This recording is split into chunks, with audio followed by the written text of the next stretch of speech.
retro. Let's get it. We in the chop shop, we live in the chop shop. We talking sports talk, we live in the chop shop. We in the chop shop, I'm talking sports talk. So turn your dials up, it's live in the chop shop. We in the chop shop, we live in the chop shop. We talking sports talk, we live in the chop shop. We in the chop shop, I'm talking sports talk. So turn your dials up, it's live in the chop shop. Yeah, it's lit in the chop shop. Turn your dials up in the drop top. They ain't based to debate, but they keep it fact straight. Going 30 for 30, let's do a first take on Facebook Live from 12 to 2. Rob Hatter and Jim Hicks going back and forth like Carter Ray and Skip Bayless and Stephen Smith. From on the court, off the court, straight to the field. Not a man that steals, but I made it steal. To the octagon where I fight to kill. We go face to face, then you write your will. I don't play tennis, but I bring the racket. I'm on the floor, I attack the basket. Put you in the casket when I'm overlapping. Never showing mercy, cause I'm always snapping. Never showing mercy when I'm in the arena. Step into the ring, he hit me as I beat him. Step into the court, I'm never backing down. Killing competition, I'm smacking down. Let me get back to the other stuff at the chop shop, cause they cutting up. It's retro, coming to you live to the chop shop. Now let's turn it up. Yeah, we in the chop shop, man. Shout out to Jim Hicks and Rob Hatter. You can catch the chop shop live from 12 to 2 on Facebook Live. Let's get it. We in the chop shop, we live in the chop shop. We talking sports talk, we live in the chop shop. We in the chop shop, I'm talking sports talk. So turn your dials up, it's live in the chop shop. We in the chop shop, we live in the chop shop. We talking sports talk, we live in the chop shop. We in the chop shop, I'm talking sports talk. So turn your dials up, it's live in the chop shop.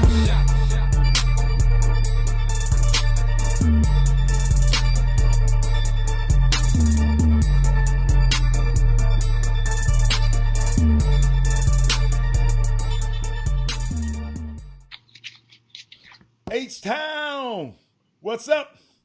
You know what time it is. It's time for the best 120 minutes of your day.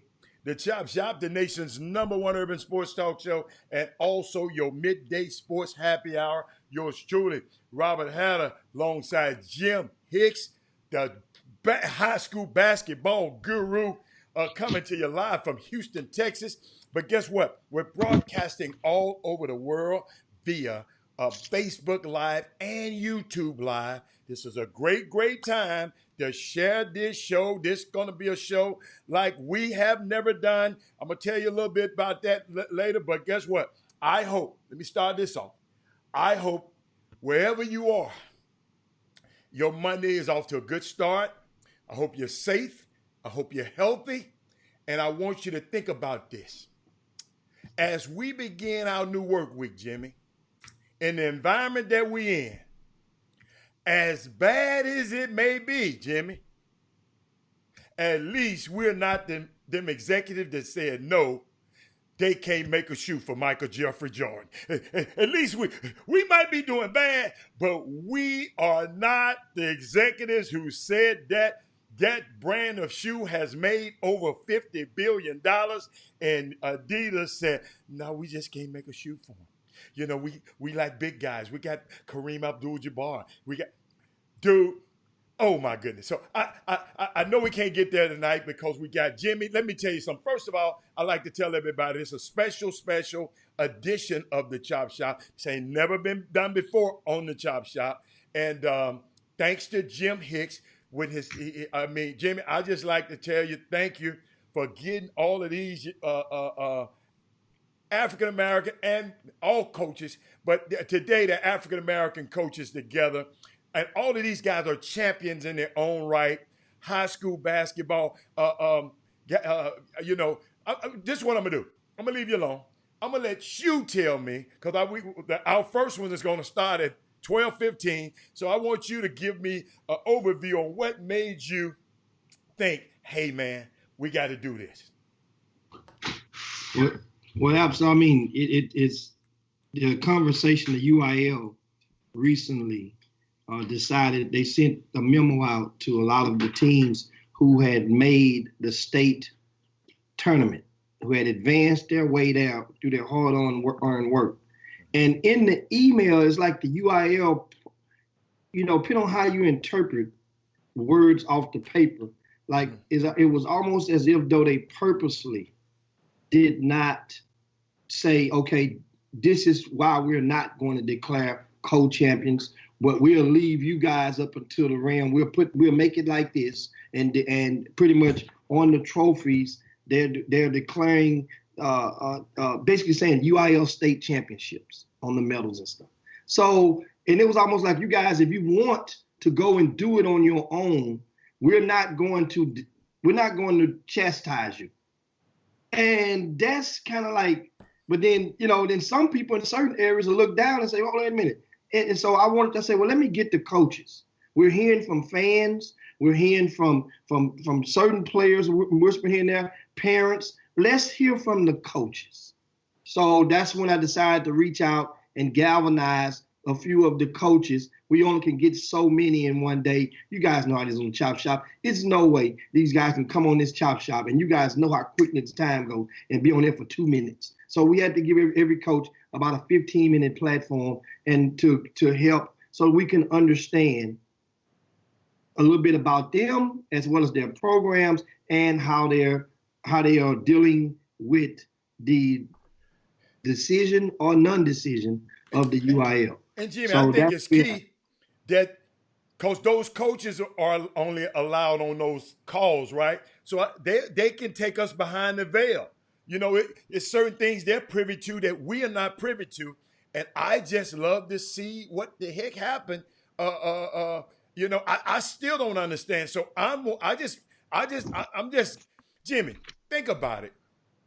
I'm just so proud of these young men, man. When I called them and set them up on Skype and how excited they are about joining us on the Chop Shop today. Let me tell you something, man.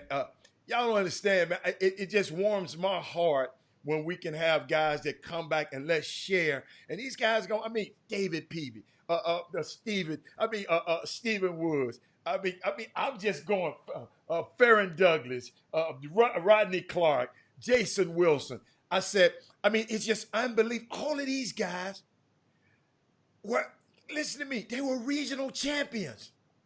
And all of those guys had a shot, Jimmy, to win the state championship. And now we are here and we have to settle for this. So I don't know what you're trying to get out of it today, but I promise you we're going to figure something out. Indeed. We will indeed figure something out, and that's what it is. And so just want to give you, once again, our first guest is coming up in approximately 5 or 6 minutes. And shout out to Coach James Wilhelmy over on the East Coast. Yes. Used to be the second coach at TSU back in the days, and also at a couple other HBCUs. And now he's, I think, in the high school ranks. Shout out to him tuning in from that part of the country. This UIL, as far as this letter that they sent, the email that they sent out, and it basically, in a nutshell, just recapping, the coaches, it was so vague that that the coaches had to go and reach back to the UIL to get clarification here and there. So that means each conversation then went separately. What started out in unison. So now this AD, certain ADs, understand this, certain athletic directors or athletic coordinators and or at certain schools may be a football guy, some may be a basketball guy. So if it's a football guy, then you wouldn't expect him to understand or have a heart that could gravitate to a lot of the things that happens for basketball, because you're going to be like a proponent saying, well, if it ain't equal, well, what about my baseball players? What about my, or whatnot? So this is the things that a lot of these schools have to deal with. Different chains of command do not dwell the same. For example, we have Duncanville High School head coach.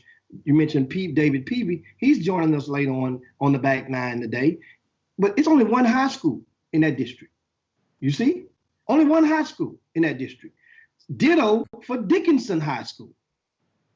Dickinson High School. One high school in that district, if I'm not mistaken.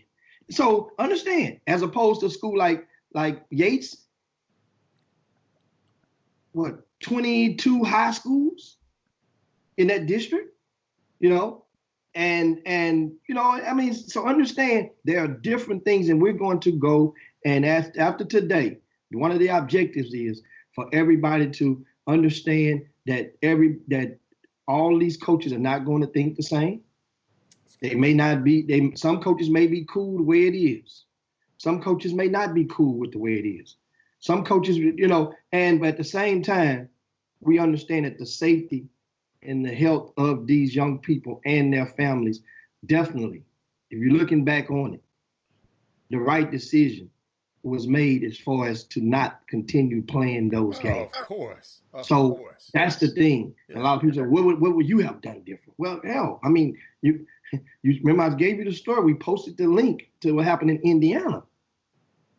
They purposely ignored it, the calls to shut their state tournament down. And as a result, they've had multiple people have died who were in attendance. Don't mean they got it from there, but they were there, including one of the assistant coaches. So here we are, once again, coming up. And I want to remind you another thing. There are certain schools, every other state, multiple states had to make a similar decision as the UIL. That's not an easy decision. And I'm going to tell you something in defense of the UIL. I do know that they were planning to continue the boys state tournament. They were planning to do so.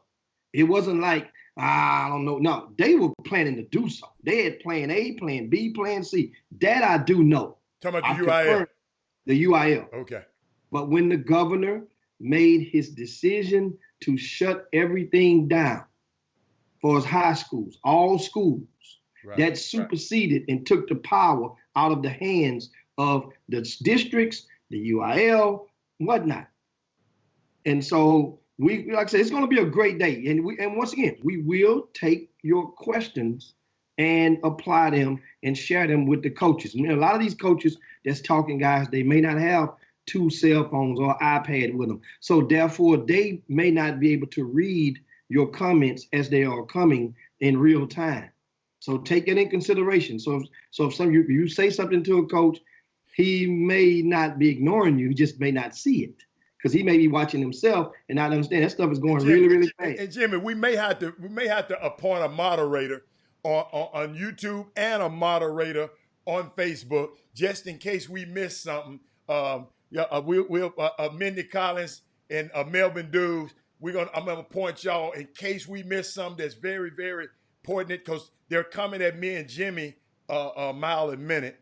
And I'm gonna point y'all to moderators today in case we miss something important. Y'all just bring it back up to us like that. So, Jim, what else you got there, Ball? Shout out to Ed Mishaw from the Martini Bar over on Alameda. That's my man. He's checking us out right now. That's my Brian Jolivet with Above All Sports is in the building. He has big news coming up soon with Above All Sports that we guys going to share with you this week about his upcoming events.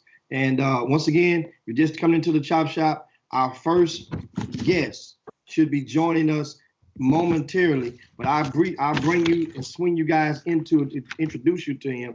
Understand, this guy right here has taken the whole state by storm. And I met him back at the turn of the millennium. One of the hottest schools in the country was Dallas Lincoln High School, coached by Coach Leonard Bishop. Mm-hmm. And that Dallas Lincoln High School ended up in the year 2002, went undefeated 40-0. Chris Bosh, Byron Hopkins, all those kids, all those young kicking butt, 40-0. And guess who was understand, every head coach, whoever owns the ranch has to have a hell of a cattle herder.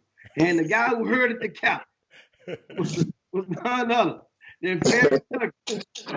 And he quickly got another job, got up out of there and gave him a head job, I think at Dallas, I want to say Dallas Madison. And then next thing you know, was over at that. Give us that pronunciation of land. No, down in Houston, with the Chop Shop, we'll chop up a name, but today it's not warranted. Sometimes we call it Lancaster, but it's not how you pronounce it up there. How's it pronounced the high school? It's pronounced Lancaster. See, Hatter, it's Lancaster. Lancaster. It's like I like Lancaster, Coach. Because you country as hell from Memphis. That's Hey, why. hey, let me tell you something. Lancaster sounds just, I've heard of the Lancasters. So, I mean, Lancaster, I ain't never heard of it. Let me tell you something. That won't transfer nowhere in America, Coach. But, but yeah, Jimmy, let me put that time on. Let me put that time on. Yeah, So let's but get Coach right into his interview, Coach. yeah, let's get right into it. I mean, Coach, when you got the decision from the UIL, of course, it's via email, so nobody knows about this, but you at the time, you're reading it, and your staff don't even get the email yet. You get the email, you read through it. What's your first interpretation, your first reaction to the memo and the decision from them? you talking about when we was in San Antonio getting ready to play the semifinal game? Well, we'll get to that in a second. No, the decision that came out last week to just not declare co-champions, to just, give out some memorabilia. We're going to give everybody a medal, and we'll just go with it and leave it alone. I thought about it. I think that's fair. At the end of the day, I just feel like you have to play the game, to win. I mean, even though we was probably ranked higher than everybody and that, this and that, and I just feel like they did the right thing about it. Just go ahead and just they didn't per se say crown a champion, but they're going to give everybody gold medals. But them to say that they're not going to crown a co-champion, I think that's right. I think they just need to remember everybody who came, who made it there, give them gold medals and a replica trophy, and they just put an asterisk by it, and let's try to get back down there in 21. And now you lose 8 seniors this year, Coach. Wow. And you say that's a lot of schools who were there, teams who were there this year at the state tournament, lose a lot. Right. And don't have the luxury of reloading instead of rebuilding. And Wade Taylor is your star returning player. What's the outlook for next year for Lancaster? Oh man, I think we'll be pretty good. I think defensively, I think we'll be right back where we needed to be. I think we got a great nucleus coming back with Jalen Williams. He was a starter for me this year. 7, well, we call him 7. His name is Marquis Sykes. He's coming back. He was a sophomore, played major minutes for us, starter minutes for us. We got Rod Yarbrough. He was a sophomore, number 13. He played a lot of minutes for us too. So, and we got a great group of young guys. My son is coming. He's going to be a sophomore this year. So, and he's been playing in the system for years, man, since he was a little baby. Again, like I say, I thought we talked earlier that my son used to play against Bryce Griggs. Even though they probably came out on top a lot of the times we played, but we was pretty familiar with Bryce and his talent, and we got a good group coming back. That's good. And speaking of Bryce Griggs and Hightower High School, this is whom you were matched up against in the first round, in the semifinals of the state tournament. This game was probably, without question, the most anticipated matchup of the Thursday slate of games at the state tournament. You guys were prime time, 8:30, and so now when you got the news, where were you when the UIL informed you that they were shutting everything down and just postponing the whole state tournament? Man, we was just wrapping up our pregame meal. Man, we was in Luby's. That's what we do. We was in Luby's. You man, old we school, sat down. You old. Yeah, we Blue hand down. Yes, sir. We had just wrapped up our pregame meal, and we was walking and loading back the bus, and me and a couple of coaches, we were just hanging out, making sure that everything was straight, far as walking back to the bus last.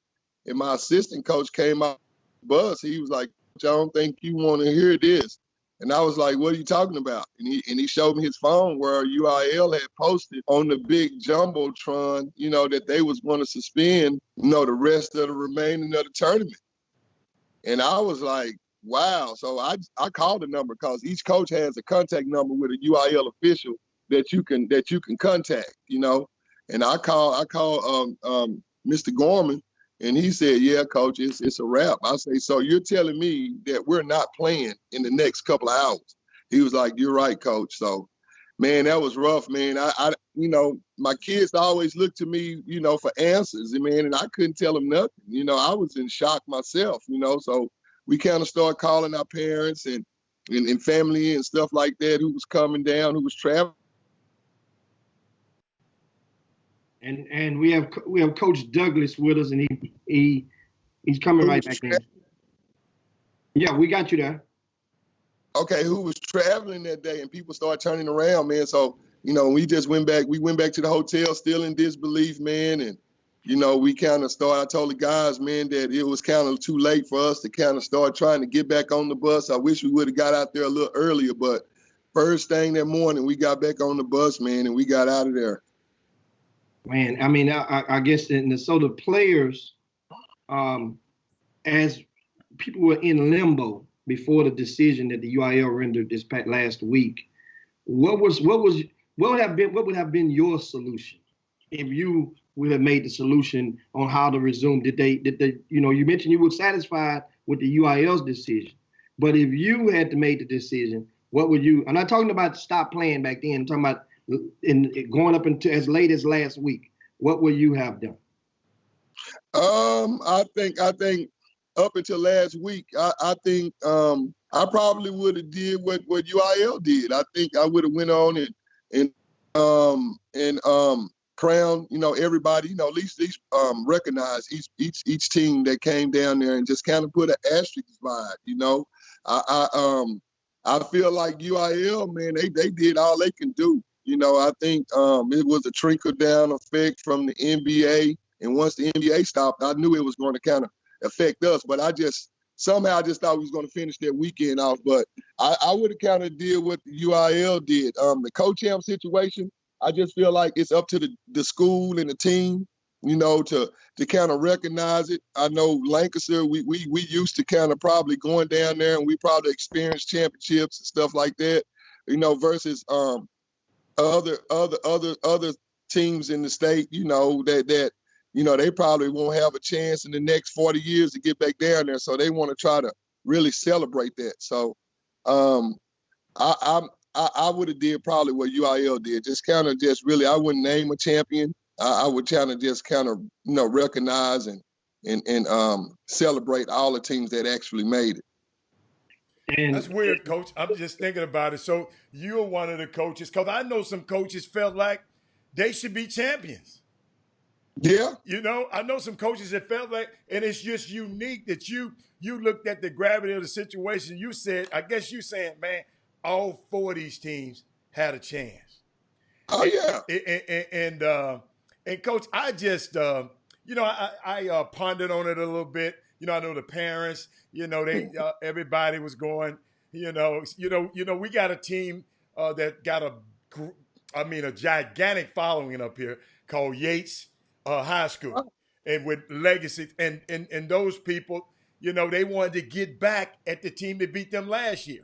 Right. And but we got to understand, Coach. I mentioned some the other day that was so unique that. And I think I probably mentioned to you this morning how unique these seniors are. These same seniors who are going to lose out on this particular opportunity to be a state champion. They're going to lose out on graduating with their senior class. Coach, these are the same kids that were born during 9/11. Right. So these kids had to deal. They grew up. These kids grew up, always got to take their shoes off to go through the airport. You and I, we didn't have to do that before. You follow me? They don't know. They grew up in a tragedy. I mean, they were born in a tragedy, and now they lost 12 years of their life. It culminated to beat them graduating. And Coach, let me tell you something. That the reason I'm saying this because I want the parents to understand that we got to be careful. That it might be damage there.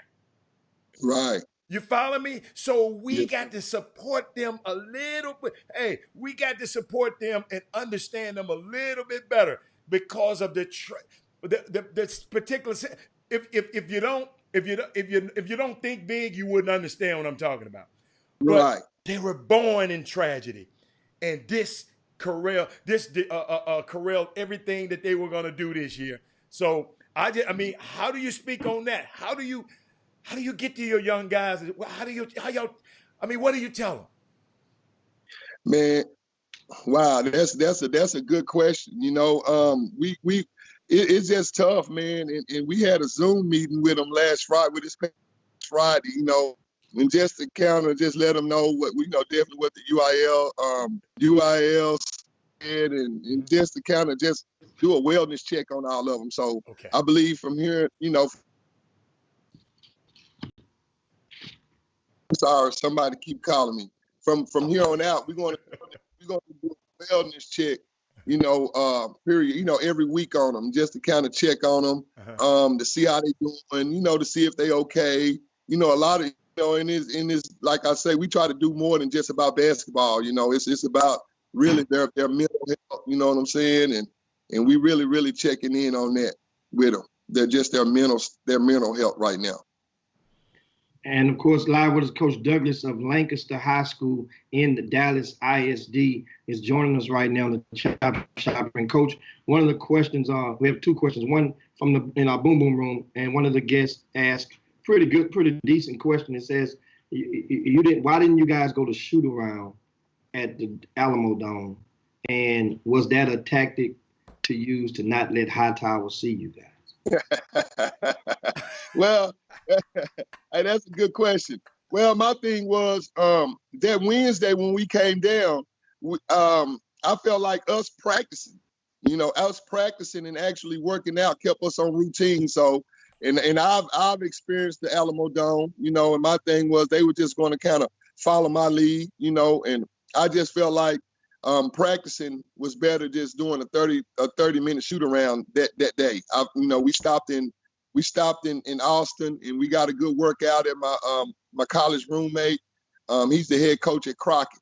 So we stopped there, and we got us a real good practice in. I'm just a big believer in routine. I didn't want to kind of get my guys off routine, what they normally do. We had a big hoopla, with the send off that morning, and getting on the bus and going down there that Wednesday morning, and I surprised them good. To Austin. So now, what was okay? So now, since there's no chance, like of these two teams playing each other, so we can talk about it now. What was the game plan coming into against Hightower with such a supreme basketball talent as Bryce Grigg, and on your team, of course, you got Mike Miles, who was definitely one of the most improved players in the entire state over the past 2 years running. He signed with TCU, great young man. I'm talking about, courteous as it gets. What was the plan for you guys against Hightower? Well, basically, we was just going to do what we do. We was just going to run our system. If y'all, watch Lancaster basketball, y'all know how we play. We really just don't have any tendencies of what we were going to do. I know we was going to definitely play very close attention to Bryce Griggs. Like I say, we was going to try to definitely get the ball out of his hands if possible. We was going to try to double him, but my thing with doubling Bryce Griggs, and we had to understand that you had to double, but you had to go get the ball out of his hands, but you had to be under control. You couldn't go up to him and just with a wild trap, or because he was too good, he was going to split that type stuff. And and with Wade and Mike, we kind of know they all on the kind of the same level of athletes, and you just can't get up on them and you know what I'm saying, and force them to be the players that they are. My thing is what we want to do. We just want to try to, get the ball out of his hands. Once he passes it out, try our best not to let him get it back. Just try to make it very, very hard for him to kind of get off. I know he kind of made their team run, but they had another concern of mine that I wasn't really. I knew Bryce was going to be Bryce. I was just worried about the big tall guy, the number 44 kid. John Robertson. Yes, sir. I was just he was very athletic. He didn't look the part if you just look at him, but I kind of watched him, you know what I'm saying? He did a lot for them. I think he cleaned up a lot of stuff around the basket, bad shots, mistakes. I thought he did a great job around the basket. He ran the floor well, too, but I just felt like we were just going to try to keep an eye on Bryce, make it hard for him to score, try to double him off the dribble a lot of times, once he put it down, then try to do a control trap at him, try to make him more of a facilitator than a scorer. Now, another question that's great for you. I'm going to take you a blast to the past. Your first trip to the state tournament as a head coach was in 2010, right? Wow. He said, wow. I mean, that's a blast to the past. Coach, I mean, we just rolling back. Yes, some songs we listen to it softens, warms your heart. Yes, sir. You guys, your opponent that year was Jack Yates High School. Yes, sir. You were leading. You were shocking. You were pulling off the Buster Douglas. Yes, sir. Joseph Young goes to the locker room and it looked at like, and the people from Yates had been talking all the good smack. They was quiet as church house mouse. Yes, people sir. over there in Dallas, they was over there whooping and running and having a block party. All of a sudden, Joe Young come out of that tunnel, coach, and they went on a 17-0 run. What the hell happened in that fourth quarter? Man, I tell you what, man, we laugh about that now, man, but I say, man, it got to be a rule, man. The kid was out for a concussion, but anyway, man, he came out, man. I didn't even know he was gone. I didn't even, because the Yates was just so high powered that whatever you had to pay attention. Whoever had the ball, Snap was going crazy. You had Gardner, the point guard, he going crazy at times. You just had multiple people that can go crazy on you. So I didn't even know that he was out the game. I saw him. I didn't know he was gone. I didn't know he was gone until he came. Until I heard the crowd. I think we were shooting free throws. We was on the other end. We were shooting free throws, and I heard the crowd because there was 17,000 people there. Yeah, and state record to the day. Yeah, and I heard the crowd it was just a loud roar, and I turned around and I looked, and I was like, what's going on? He came from out the tunnel, came from under the basket, all the way to Coach Wise, past Coach Wise. We went straight to the table, and it was something like out of the movies, like a Willis Reed type deal. And he checked right in, and I promise you, man, I guess they got a steal. He pulled a three. It was like almost on the other side of half court. I'm not lying. And he made it. And you know how Yates crowd is. They feed off the crowd. And so my thing was, every time Yates do something, if they crowd get into it, I'm going to call timeout. But here's the deal. I was down to one timeout now, because I had to try to, utilize my timeouts to calm the crowd down, because that's how they play. They feed off their crowd. So when Joseph hit that 1-3, I was like, okay, we fine. It's a 1 point game now. We still up.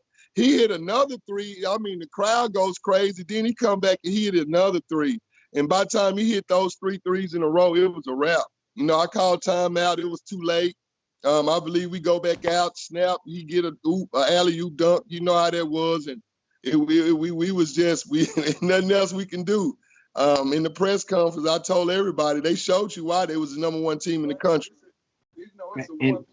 Indeed. And man, that was great. We are up against the end of the clock, and we definitely appreciate you coming and share your thoughts with us on the Chop Shop, and we got to get you back. Last question, yes or no? Is there a possibility for Lancaster versus Hightower during the 2020 season?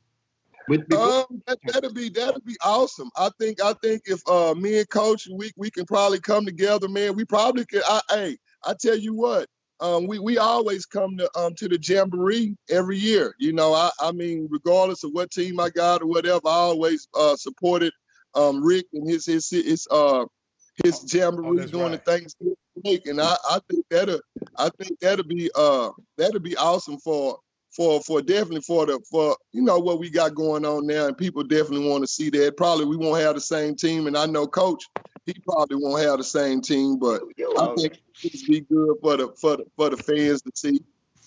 Well, hey, Coach, man, thanks a bunch, man. Appreciate that so much, and much success to Lancaster and the rest of your basketball family. I got a hand for you. I got a better so thanks so much, man. Hey, Coach. That's Coach Farron Douglas, guys. Hold up, Coach. Coach, when you get off, Coach, push your button so you can get out off this, so you can, sign out. Okay? Yes, sir. All right. Thank you. Thank you so much, big guy. We got to get Coach back. We're having too much fun on the chop. Oh, yeah, we're going to get Coach back on. Let's our next guest, of course. And as we go, we're rolling right through this. And while we bring our next guest up, we're going to ask you guys to share the show with your timelines and your friends if you're on Facebook. If you're on YouTube, make sure you hit the thumbs up button, like us, and make sure you let people know. And Jimmy. Chop shop. Also, Jimmy, if you're on Facebook, he off on here, but he ain't off on there. Hey, we got. Hey, Coach, you mute yourself, Coach. Jimmy, and also if you're on Facebook and haven't subscribed to the Chop Shop HTX on YouTube, take the time to go over and subscribe to it. And Jimmy explained to him why. Jimmy, I'll explain to him, because sometimes if this Facebook is down and Facebook's not working, we want to be able to automatically just get right back up on YouTube, because YouTube, it's a video service. So we're just trying to increase our footprint on both platforms to make the platform bigger and better. But Jimmy, you want to introduce this next coach?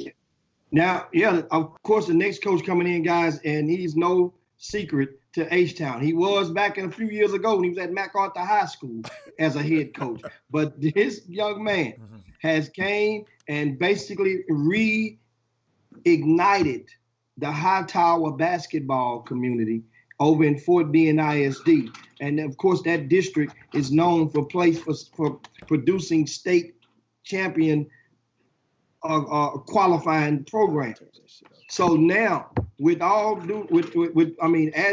can't wait any longer, the time is on. We have Coach Stephen Woods of Hightower High School, and he's joining us right now. Coach, you probably heard the question the last question we posed to the Lancaster coach, Farron Douglas, and that was, is there any interest of you guys meeting up prior to the state tournament in the 2020 season? Yeah, last year we went up to Dallas for the Thanksgiving Hoop Fest. So maybe we can talk to Mr. Glenn Smith, and he can set that schedule up, and we can get that game in. Oh, really? So that's okay. I hope Glenn is watching, and that would be a great thing to do. I mean, I guess because a lot of people, we know. I mean, of course, we err on the side of caution, on the side of safety, and that is a lot of people still don't. They want some type of closure, and a lot of people saying, "Well, won't they play again to meet up next season?" I'm like, well, I just gave you guys a team like Lancaster, even though they're going to probably be great next season, they lose 8 seniors. It's not the same team. What are your thoughts on if a team was to meet up, like to start the season off, that were supposed to have played in the state tournament? What are your thoughts on that? It's going to be different teams. We're losing 8 seniors as well.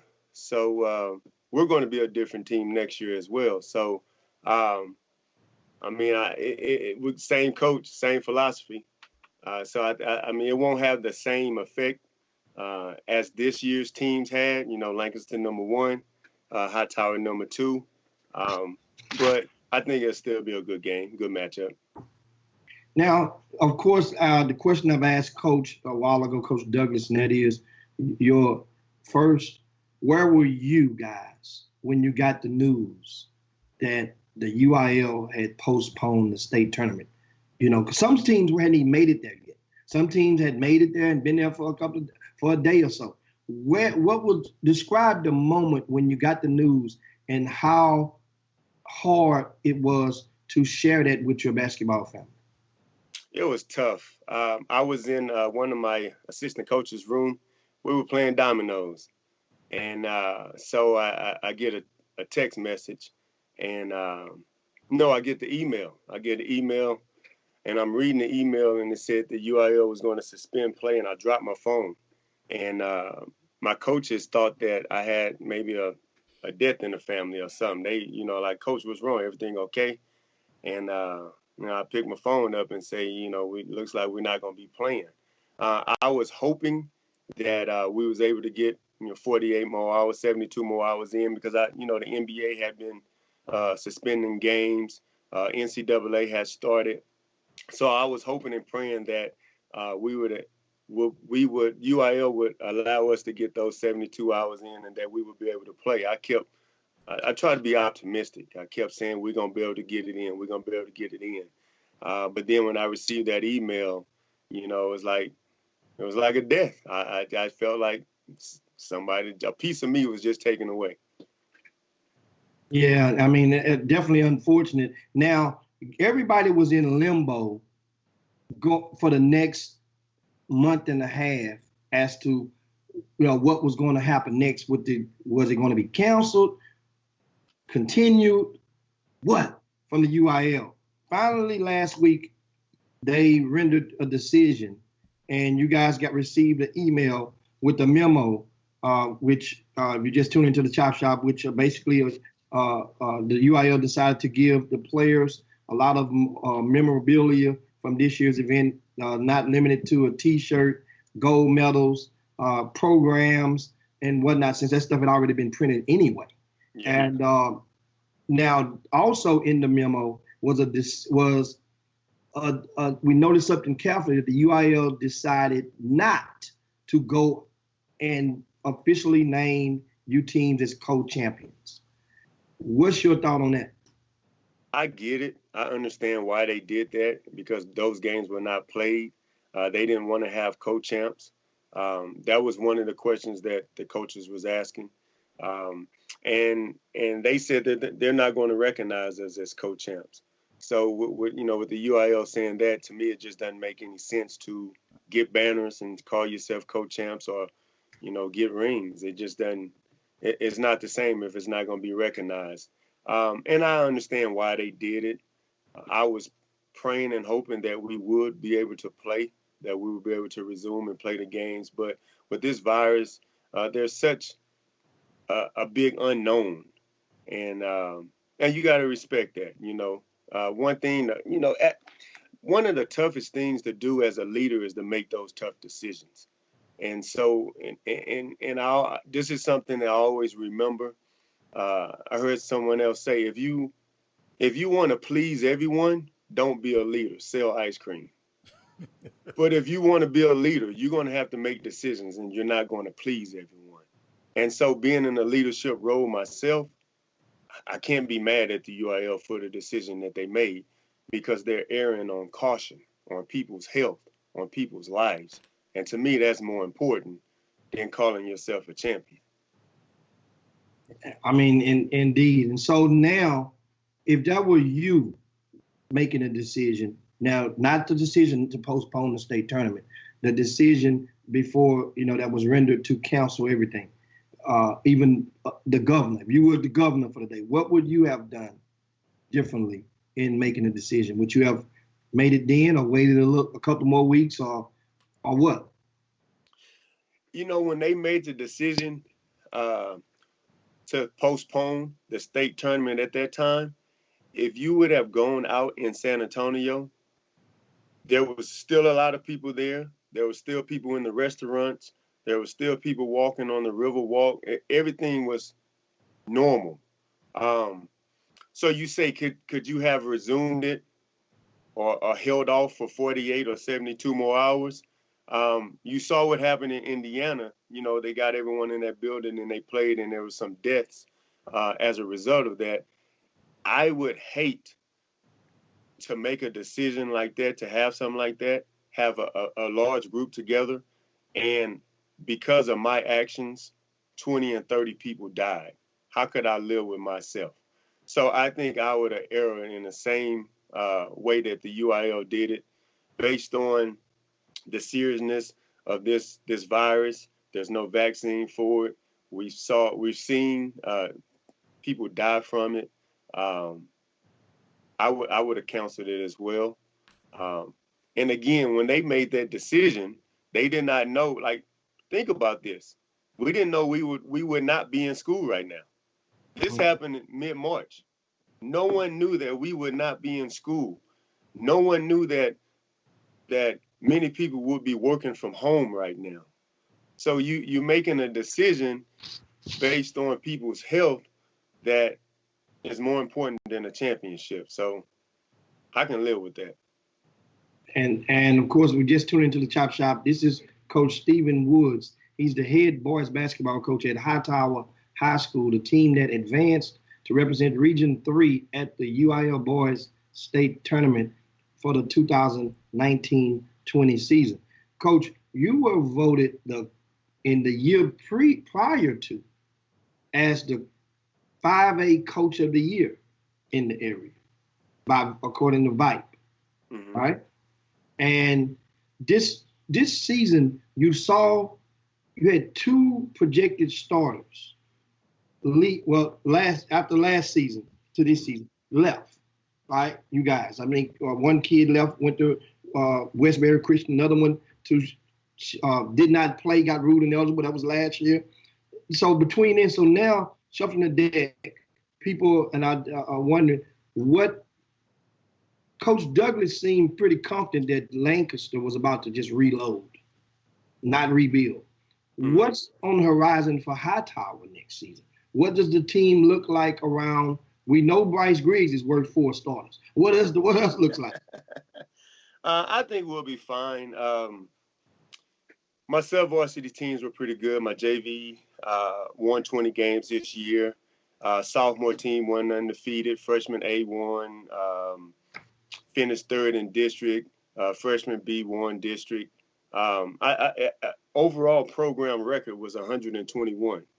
So I think we have some younger guys coming up. One of the things that I wish is this is the part of the season that I love, because this is the time when you work on your skill development and your weight, and then I get a chance to take a look at my personnel so I can start catering my system to fit my players. I don't have a preconceived system and say, this is what I need you to do for us to be successful.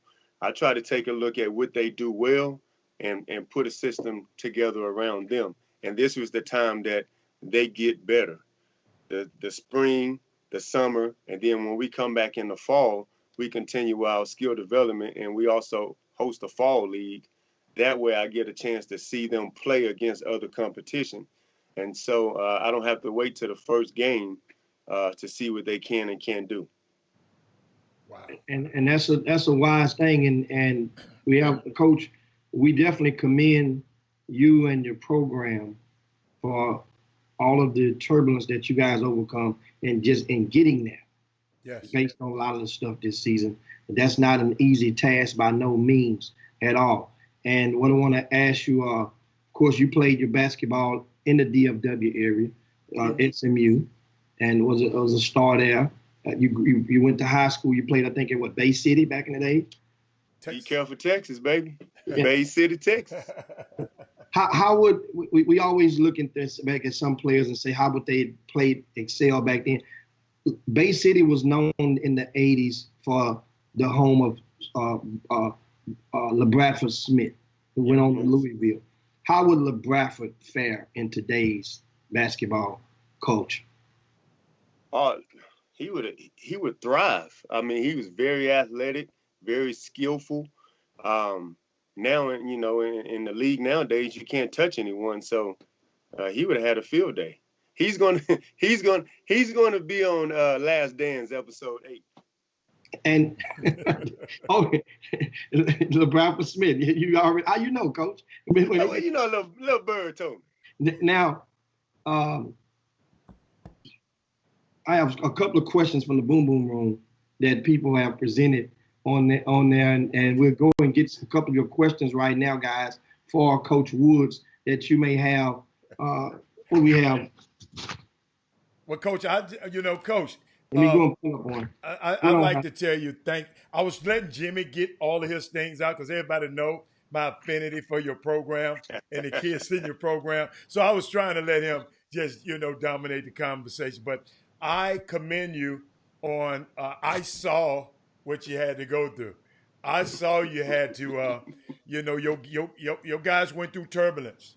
You've been through turbulence in your program. Like you said, people leaving the school, people not being eligible, people coming to your school and are eligible at the last moment. And Coach, watching this Last Dance document and watching the things that y'all had to go through that a lot of people don't know. That's why I said earlier, I said this was a team of destiny. I said this is a team that if y'all knew this stuff that, hey, let me tell you something. In basketball programs, a lot of things just don't go right. Because you got, how many kids on your team, Coach? You got 16, 17, 18 different personalities, and 18 different sets of parents, 18 different sets of friends. So I just commend you and talk about that, Coach, and just talk about, if you want to, just share some of the things that, how you adjusted. I love how you said, I've watched you last year. You catered your team different to the team this year. I've sit there and watched it. And tell me what you thought about these kids did this year. Tell me, was it a special group? This was a special group. It was a special group for me because it was the group this is my 5th year at Hightower. So this is my group. Okay. So they were freshmen. I had them. And to see them develop and to get to this point, we've always had that, you start off every year, everybody wants to go to state. And we actually had that opportunity to go play for a state championship. And for that to be taken from them, I really felt for them. But I had a very mature group. And I think that's one of the things that helped us out this year. They were very mature. They liked each other. In practice, we have some guys, they get into it. But one of the rituals that we have here is after every practice, after every game, we always give each other 5. We go on a single file line. We give each other 5. And that signifies no matter what went on between those 4 lines, once we finish and we give each other that, it's over. And me as a coach, I might get on a player and I might make him feel this small, but at the end of practice, we laughing and joking. It's over. Yeah. And we I let him know it's not my job for you to like me. It's my job to get you the best out of you and make you be the best basketball player and person that you can be. So, and that's one of the things that we did. This group was resilient, and this is the honest to God truth. So I think losing helps you if you it's a learning lesson if you allow it to. Okay. And our last loss was to Shadow Creek, first round in district in January. So we go back and we look at film. We saw how we got beat, and we made a conscious effort to not get beat that way again. And it was just little things. And so once we corrected those things, as the season went on, there was times, I was like, we need to lose again so we can get refocused before we go into the playoffs. Because once you go into the playoffs, you can't lose no more. It's over. So I was like, well, maybe we need to lose again. So this is no lie. We playing Marshall. I call a timeout in the 4th quarter. I said, guys, we're not playing. We're not doing those little things that we was doing to get to this point. I say, continue to play the way you playing. I don't care if we lose. And I say, go back out on the floor. This group refused to lose. They came together. They listened. They did those little things. We go on a 15-0 run and we win the game. It's like they just did not want to lose. And I contribute that to the leadership, having 8 seniors on the team is huge. Those guys knew me. They knew my expectations, and I told them a player-led team will go much further than a coach-led team. And so once they understood that, and I kind of fell back, they did what they had to do. Wow. And one of the things, definitely, Coach, we definitely appreciate your efforts. Want to leave you with a comment from one of the parents, and says, as a parent, I appreciated the way Coach Woods coached. He allowed his boys to play through mistakes. He got on them, but they knew he loved them. So we take that and cover you with that statement is pretty much from your program. Now we look forward to next season. Can't and wait. Everything is in limbo right now. Yeah. But and it's we highly looking forward to it. And just tune in. Coach Woods says he has no problem matching up with Lancaster next season. Again, I think coming in next season, us not being able to play the state tournament, I think it's gonna make some guys a little bit more hungry or hungrier. That wolf gonna make them a little hungrier. And next year our theme is unfinished business. Okay. So we going into the if we're able to have a fall, that skill development, that preseason, the weights, the running, the conditioning, we're going in with a mindset of unfinished business. And Coach, we got time for Coach. Coach, you got to answer this one quick. Somebody texted me and said, "Who was your best teammate at SMU, Gerald Sasser or Quentin Ross?" What did he say? Neither one. What did he say? Neither one of them. No, if I had to pick one, Sasser was my roommate. Oh, okay. Sasser was my roommate, man. He was my roommate his freshman year, my sophomore year. That was my roommate. Okay. Quentin Ross was so quiet, man. We used to call him, that's Jesus Shuttlesworth. He got game. He was so quiet, silent assassin. Both of them are great guys, come from great families. They both were great teammates, though. But Saz, that was my roommate, so he going to get the nod on that one. Well, you made me look good this year, Coach. I appreciate you, man. One thing I love is I love naysayers. And we've had a lot of them in the city of Houston, not just about Bryce either, but about Hightower. So, it feels good. It feels good to win. Jimmy? Indeed. What's that? No, it's on you. Yeah, indeed. And we definitely, like I said, we are at the end of the buzzer. Our next guest is going to be coming in and joining us in about 4 minutes. Yeah. But I'll give you the chance to answer this one last question, Coach. Okay. That is, can you just, on your 2020 schedule, can you let us know some of the teams that you've scheduled already?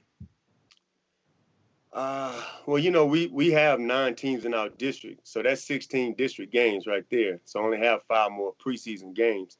We're going to start off with the RCS season opener. Okay. Who we play, I think that's going to be up to you. I know I have Bush after that. I have, man, you got to make me look at my schedule. I know I have Bush. I have No, I'm not playing Dickinson. I might have Dickinson. I have to look at the schedule. But I know we have RCS opener. Any out of town trips? You mentioned the Thanksgiving Hoop Fest. Are you confirmed for that again? Yeah, he invited us back. I believe we're gonna go back to that. I believe we're gonna go back to Arkansas for that tournament. We're gonna be on the national side on that. So it's gonna be some good teams out of Chicago, teams out of Florida. Just give us a different taste of basketball. And that actually, this year, they actually helped prepare us for the state run we went on. Yeah. Well, thanks a bunch, man. Coach Woods, man, we definitely appreciate you coming to stopping by the Chop Shop to chop it up with us and share your thoughts. And we'll get you back on once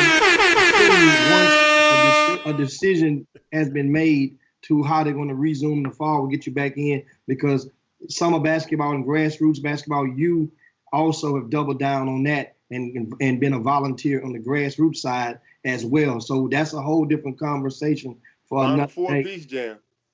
Final Four state tournament. See, there you Not go. bad resume. Coach talk respect. There you go. There you go. Wow. He talk Wow. respect. Y'all. Hey, I knew we'd get up out of him sooner or later, but thank you so much, Coach. We have to go and move on and prepare for the next guest. But thank you See you for later, being Coach. a part of today's. Appreciate y'all. All right. And All that right, was yeah. Coach Stephen Woods, Hang guys. it up, Coach. And we ask you to take the time out. Coming up next is a coach who's has turned another school into a powerhouse, and they've been at the state tournament. I think back-to-back seasons now. And that's San Antonio Wagner, and their head coach Rodney Clark is going to join us next. And you guys that don't know, sometimes you know the program, you know the team, but you see the coach, but you don't really know. And that's one of the opportunities of this platform. Gives you an opportunity to kind of see the personality of the coaches and understand, like, even though they might look kind of a certain way on the sideline, they're not, they're regular folks. Yeah. They're good people. Good man So, right there, Jim. It's a good man. And the good, huh? That's a good man right there.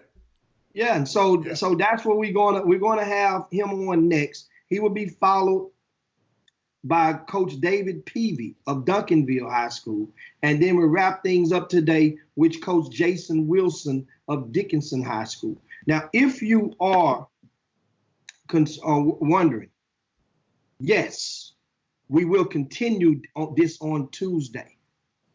On Tuesday, we already have the slate confirmed.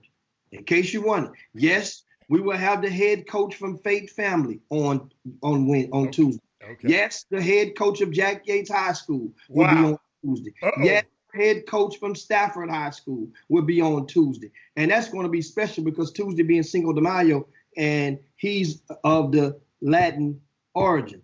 And of course, the head coach of Cold Spring High School, which is give a different outlook to this thing, because this is one of the few teams that already played and been eliminated from the state tournament. So those four on tomorrow, and we may squeeze a fifth one in if we have time, depending on how the day works. If the day can work and we on time, then we may be able to get a fifth one in, and I'm trying to chase down.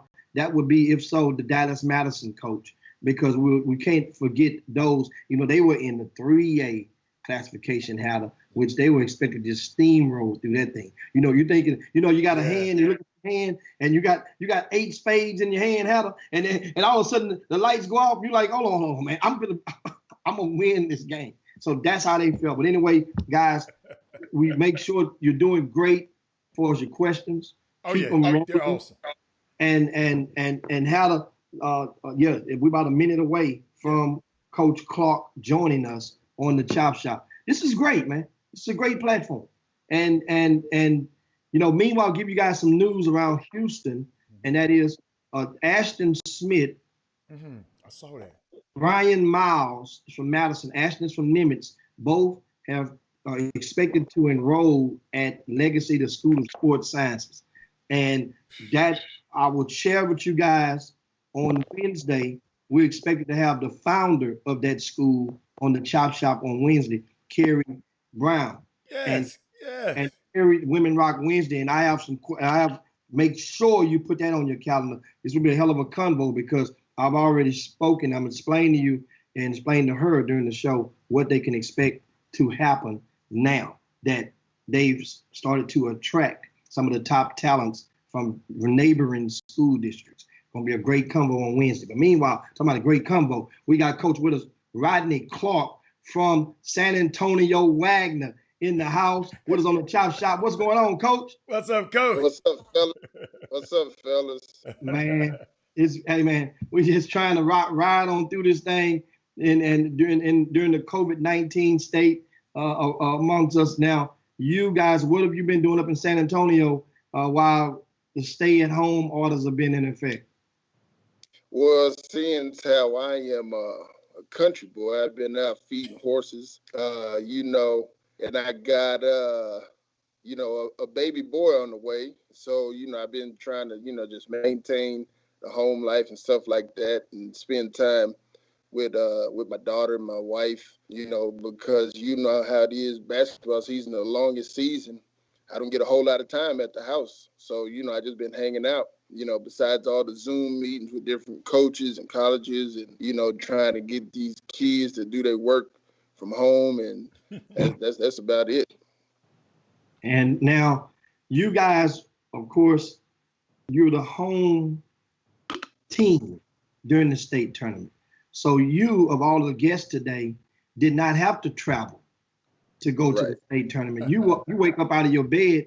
Now, first question, even though you made it to the state tournament, did you guys still sleep in your own beds, or did you go and take the option up from the UIL and take advantage of one of the hotels? Nah, we sleep in our own beds. Every time we go, we stay at home. I think, you're just more relaxed, being able to get up out of your own bed. You can eat breakfast there or whatever else. You don't have to have, the regimented, time to go eat and go do this and go do that. So, yeah, we're good. And now, Howard, did you notice he says, every time we go? So he didn't catch that. He said every time. He wasn't talking about a game. He's talking about every time they go to the state tournament. And in case you guys didn't know, they went 2020, they were there. 2019, they were there. 2017, they were there. 3 out of the past 4 seasons, San Antonio Wagner has been at the state tournament. And of course now, Coach, how do you do it? What's going on? How you get out? I think part of what helps us is our preseason schedule. I think for San Antonio, I think we probably have, if not the hardest, one of the hardest preseason schedules. Traveling to Houston and Dallas, playing, those type of teams that we think might be in the state tournament. I think it prepares us early. And, we take some losses sometimes. And, like Coach Woods was saying earlier, you learn from when you lose. You go back and you look at film, and then for a player, that'll let you know where you stand, pretty much in the state, not just in San Antonio, because you're not just playing, the regular San Antonio teams. And I think that's part of it. And then the other thing that I think helps us so much is our style of play, especially on the defensive side, because I don't think a lot of teams focus as much on the defensive end of the floor as we do. Like, that is my thing. Like, I'm a defensive guy, and luckily, I got to hire on John Smith this year, and he helped me with the offensive side tremendously. And if you, if you follow us and you watch us play, our tempo was changed up a little bit. We still played fast and a little chaotic, but we also could change it to where, okay, we got to manage this clock a little bit. We run some sets and whatever else. It was more regimented in that way because of John. And, but I think the defensive part, wearing people down, for 32 minutes, it's hard to do that. It's hard to play against that, and I don't care who you are. Because I remember even when Ellis was the coach here, and we played Cedar Hill in the state semifinals, and then I think they went and lost to who they lose to. I don't know who they lost to that year. And that coach at Cedar Hill at the time, he said, in his interview, he said we were just worn out from the game before, And if you don't have the people to, practice that style every day, then it's going to be hard, even in the regional finals game. Harlem was giving us a great game, till about the middle of that third quarter. Then we're still, at least like 85, 90%. And I think they kind of got wore down a little bit.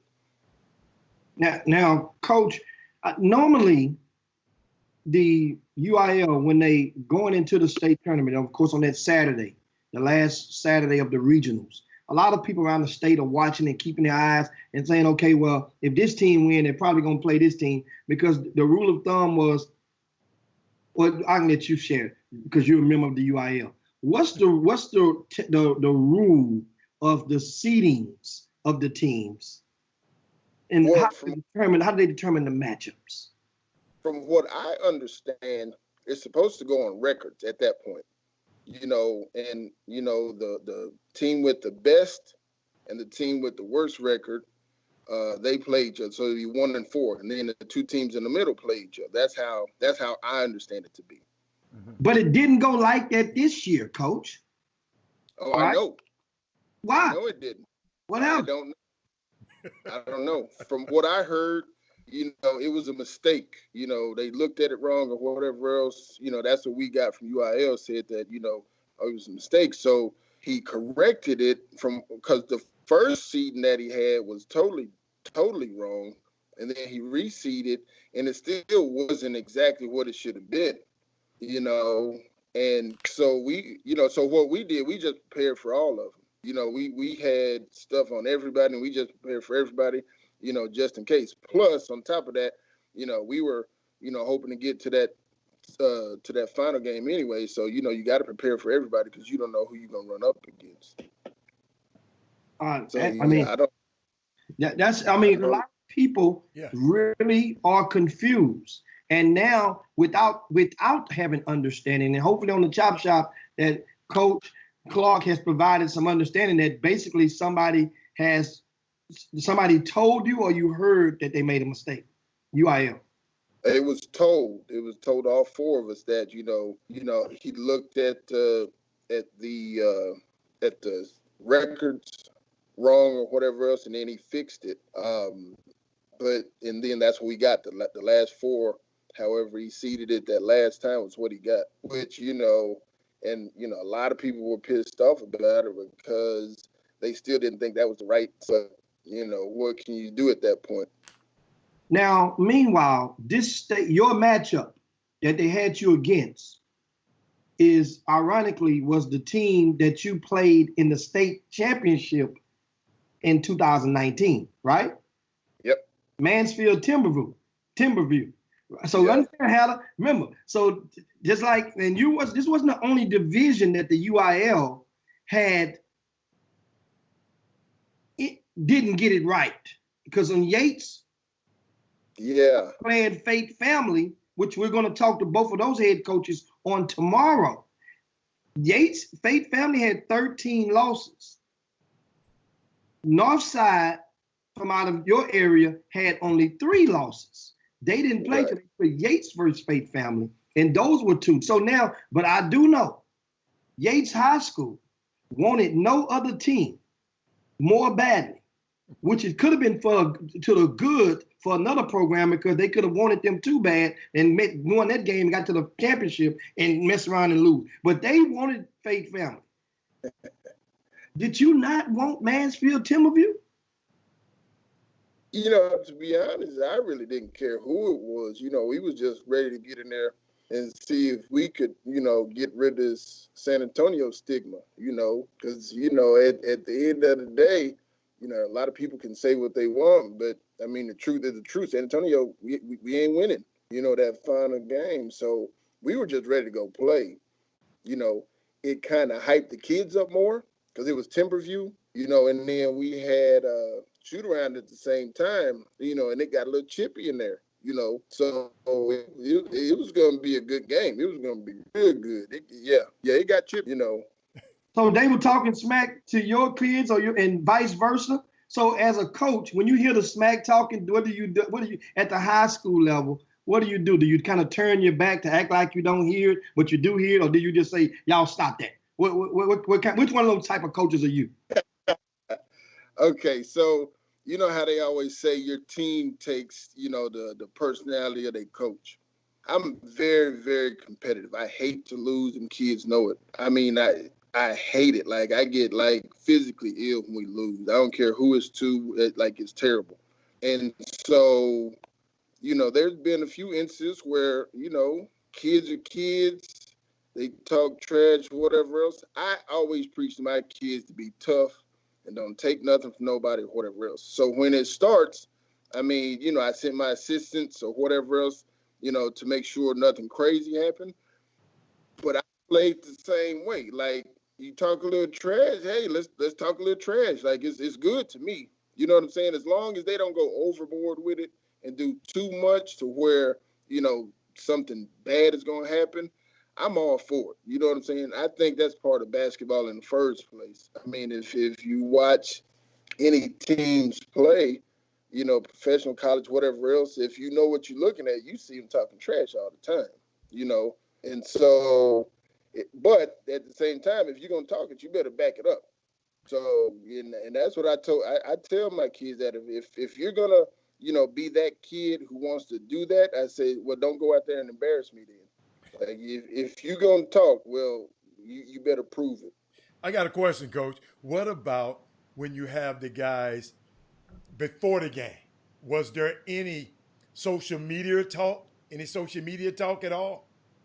Was it any? Not that you Not that knew I of. know of. Okay. Yeah, not that I know of. I mean, on the when the news people came and they interviewed our guys, some of them were talking about it's a revenge game, and I tried to tell them, like, look, wait. I said, what you don't do is wake up a sleeping dog. Like, you don't go on no TVs and nothing like that, no radio, and start saying all this stuff and then give them something, to put up in the locker room. Oh, this is what they think about y'all. Like, you don't do that. Game time, okay, it is what it is. But don't, and I had to tell them. So then, the next interview they did, they kind of toned it down some, because I always want to be humble. Like, we can get down with you, but at the same time, I want you to be humble and don't disrespect nobody. You know what I'm saying? We have a thing, and, when I tell the guys to respect your teammate or respect your opponent.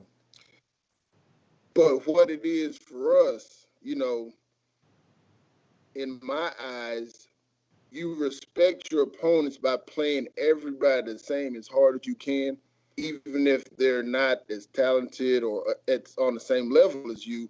You go out there and you play hard as heck. And if you happen to, beat them by half a century or something like that, well, it is what it is.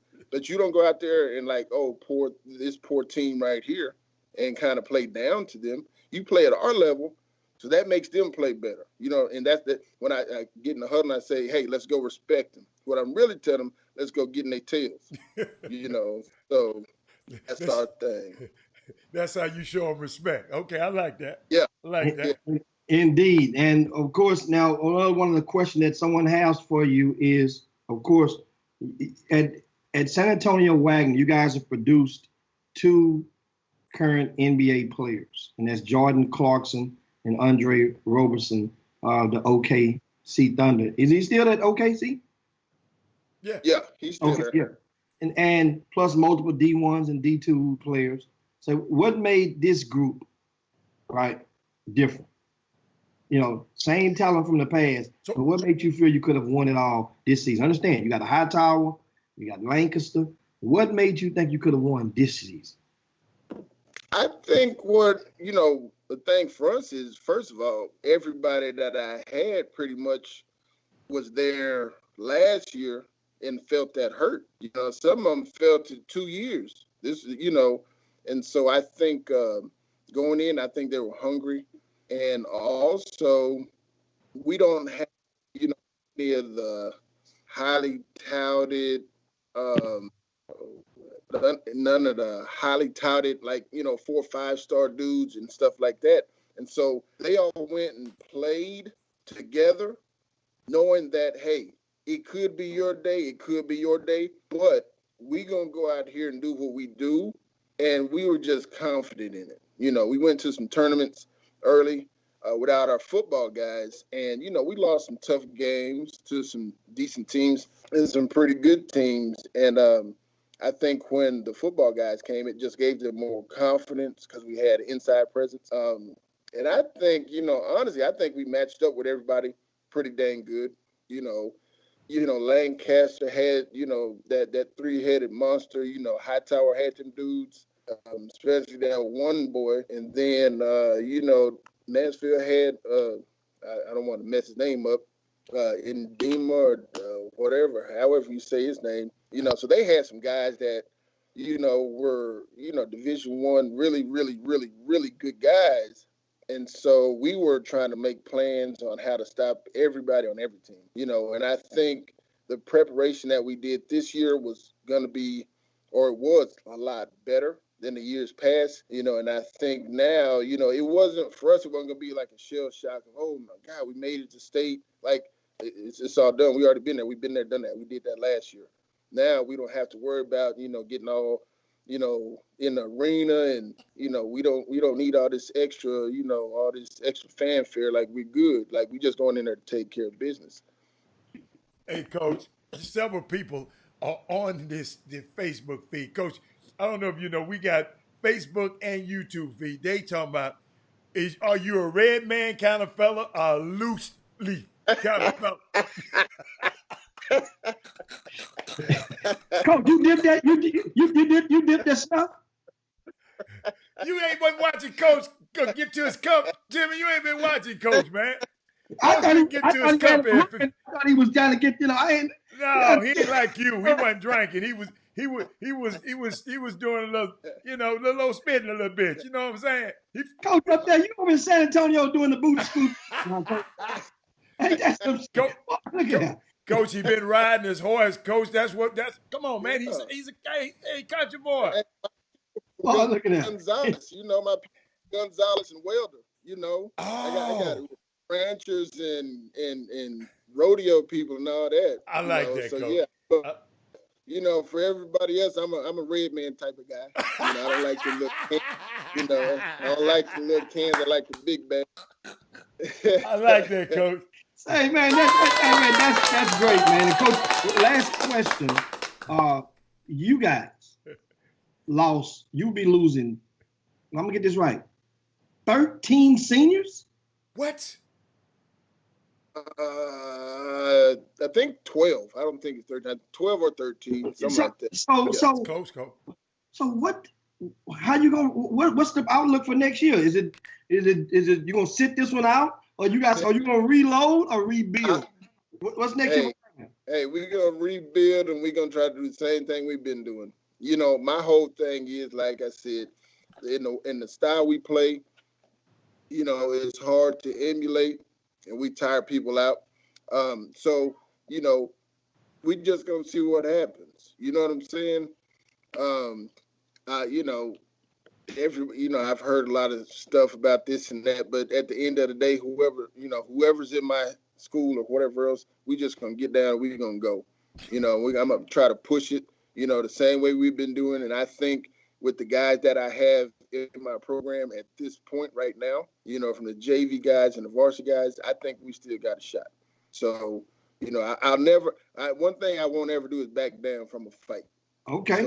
I like that. Now, last question is from Mike, and he's asked, as a member of the UIL, how do you personally feel about coaches getting to choose who will be officiating their playoff games each round? Do you feel that system is fine, or could it be tweaked for the better? I mean, I like it, but a lot of the officials that I like, sometimes my opponents don't. So then you have to just figure it out. I don't know if I would like for UIL to pick every time, who's going to officiate, because then I don't know who it is. I think if I can pick, who I want, sometimes, you can, maybe call some people, research and see how this chapter is or that chapter, instead of just, coming out of nowhere with all of a sudden you got a chapter and you've never heard of them before. So I don't think it's that bad, Could it be tweaked? Everything could be tweaked, So, I mean, but what can you do besides, getting together with the coach and saying, hey, I like this chapter. Do you like this chapter? No. Okay, well, let's go to the next one. There's not much else you can do, in my opinion. We definitely appreciate it, Coach. We're up against the clock. And your red man, Coach, go and put you a nice little plug in for the chop shop. Go on and reload with us real quick. I know you gotta hit the cup like that. You gotta do back my baseball days, Coach. And so we want to thank you so much, man, Coach, for coming and chopping it up with us on the chop shop. Send out a shout out to our guy John Smith, assistant coach, probably one of the best kept secrets in the land, and he's in a great place with a great system. And for himself, but Coach, you won't have him long. Trust me, he's going to be. Hey, I'm still going to try. I'm going to try my dangest. So, definitely, man. Indeed. So thanks so much, Coach.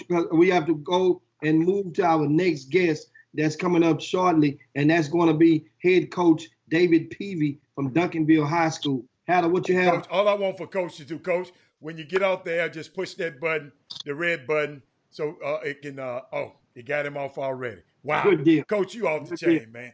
You off the chain. Oh, Now, but Jimmy, say, get this man his announcements now.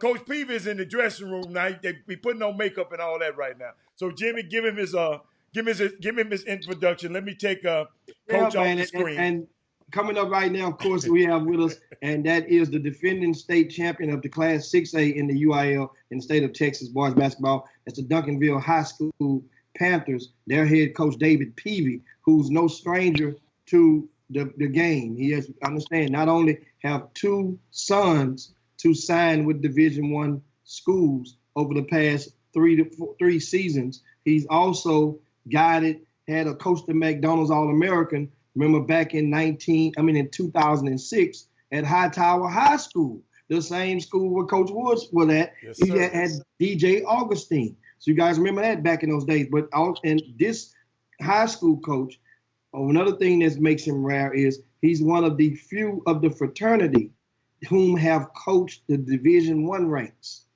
And that's Coach David Peavy. All sides of the fence he's done. And now we have him with us. Coach, what's going on? Welcome to the Chop Shop. What's up, Jim? How you doing, man?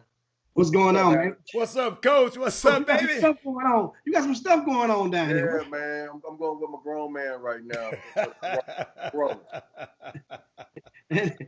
And so, Coach, what first we get right into it. The UIL recently made a decision to issue out some gold medals to the players. A lot of the memorabilia from this year's state tournament, as well as shying away from naming everyone co-champs. What's your thoughts on that? Mixed feelings on everything. You know, I think it was a really good thing for them to do to get everybody medals and giving every school a trophy. It just says championships. Doesn't call you a champion. It was just a tough situation for everybody and a tough decision for the UIL. I just appreciate the UIL not canceling, you know, until they really had to. You know, I really believe that they did everything they could to try to make it work. And I appreciate that. You know, I really believe they were really trying to get us an opportunity to play it out. But you know, when they made that decision and they made the tough decision not to call everybody co-champs, which you know, I honestly have mixed feelings about that, because when it first started getting talked about, my staff, who works really, really, really hard, and all of our players who knew how hard it was last year to win it all, when they found out, hey man, everybody might get called a champion, the looks kind of it was like, huh? Like, no, you know, a champion is a champion, you know. But at the same time, I didn't want my guys to be left out, you know, because we really felt like we were gonna win it again and make history of being a back-to-back champ. But you know, it is what it is. You don't get that opportunity, and you know, we gotta swallow that. And so now, if you could have made the decision, if you were in controls in the governor's office, what would you have done differently as far as, you know, we would have played. We would have played with no fans. Whenever we would have, you know, I understand the governor, he shut down schools until, you know, but I know what I hear is the UIL had plans for us to maybe even play in June. You know, I wish that they would have just stuck with that a little bit and just see, you know, now that it looks like everything's about to be reopened. You know, people are going to be allowed to go back into the gyms and work out in a couple of weeks. You know, if in a couple of weeks, if we were allowed to get in the gym and practice for 2 weeks and then go play it in front of nobody, and you know, it's maybe some cameras so everybody could watch it online, we would have been good with that.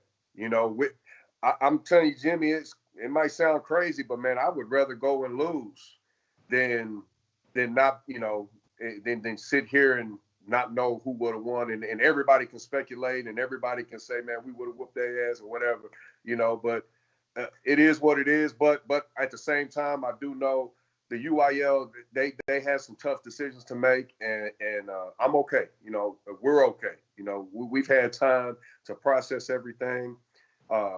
This doesn't take anything away from the season that we had. You know, we're proud of what we accomplished. I'm proud of these boys, and what I can say is we only had 3 seniors, and all 3 of our seniors are state champs. They won last year, and all 3 of our seniors are going to play college basketball, and all 3 of them got scholarships. So, you know, I'm happy for them. And speaking of your, good up. I said you can't beat that, Coach. Yeah. No, I mean, I feel good about that. And speaking of your roster, I was looking through it, and I noticed that you have 9 freshmen or sophomores. Yeah. That was on your team this year. Yes, sir. Let me say that again. He had 9 freshmen or sophomores on the Duncanville varsity this season. That's right. I heard about them youngsters. Okay. Yeah. Jimmy, if we don't have the best freshman class in the country, I need to see what school does. Our freshman class is loaded. We had 3 that played minutes on the varsity, and we had 5 that played that either started or, played major minutes on the JV that went undefeated. And our freshman team, you know, so you take the top 8 freshmen in the school and you put them on the JV and the varsity, and our freshman team lost 2 games, and that was before football. You know, once we got all those kids from football, then they never lost another game. So a lot of talented young kids. And then, you know, you got CJ Ford, who is a dog. He's a sophomore. He's a dog. He's gonna step right in next year, and we're not gonna miss a beat. He played some big time minutes for us. But I mean, we're excited about our future. I got something for you, Coach. Stacy Houston said, I personally want to publicly thank Coach Peavy and his staff for bringing back the Duncanville winning ways. Thanks, my man. Thanks. So Duncanville used to win a long time ago, and they had a drought, so that's why they had to come steal you from Houston? Because you was doing fine, Coach. I thought you was. I was satisfied with you right up 45, Coach. I was really enjoying that. Yeah. And they stole you. I love Houston. I love Houston, but you know, Duncanville, they were talking a different language. Okay, say no more. Yeah. Say no more. Say, that's a universal language too. I know what language he's talking about. Yeah. And so now we have a great question for you. During that time, you were in San Antonio when you got or had you guys made it to San Antonio? No. Actually, we stopped in Austin. We practiced at Aikens High School, where I used to coach. You coached there, yeah. Yes, sir. Yeah, I coached at Aikens, so we stopped in, and man, that was cool. It was, you know, we weren't on spring break yet, you know, so we went to school early that morning. The school had a parade for us, so we got on the charter, headed to Aikens. Austin was still in school. They hadn't hit. They weren't gonna go to spring break till the week after, so we practiced in front of a lot of their students, which was fun. You know, it was cool. And it helped me appreciate what I had, because, you know, just seeing a bunch of kids being excited about watching a practice. So we had a great practice, man. Our kids were so locked in that, I mean, coaching at that point is just so much fun when you just feel like, man, these boys are not going to lose. Just watching them practice and seeing how locked in they were, they were just so ready to go defend their state championship. it didn't matter. You know, I just felt like it didn't matter who we put in front of them. They were just ready to go.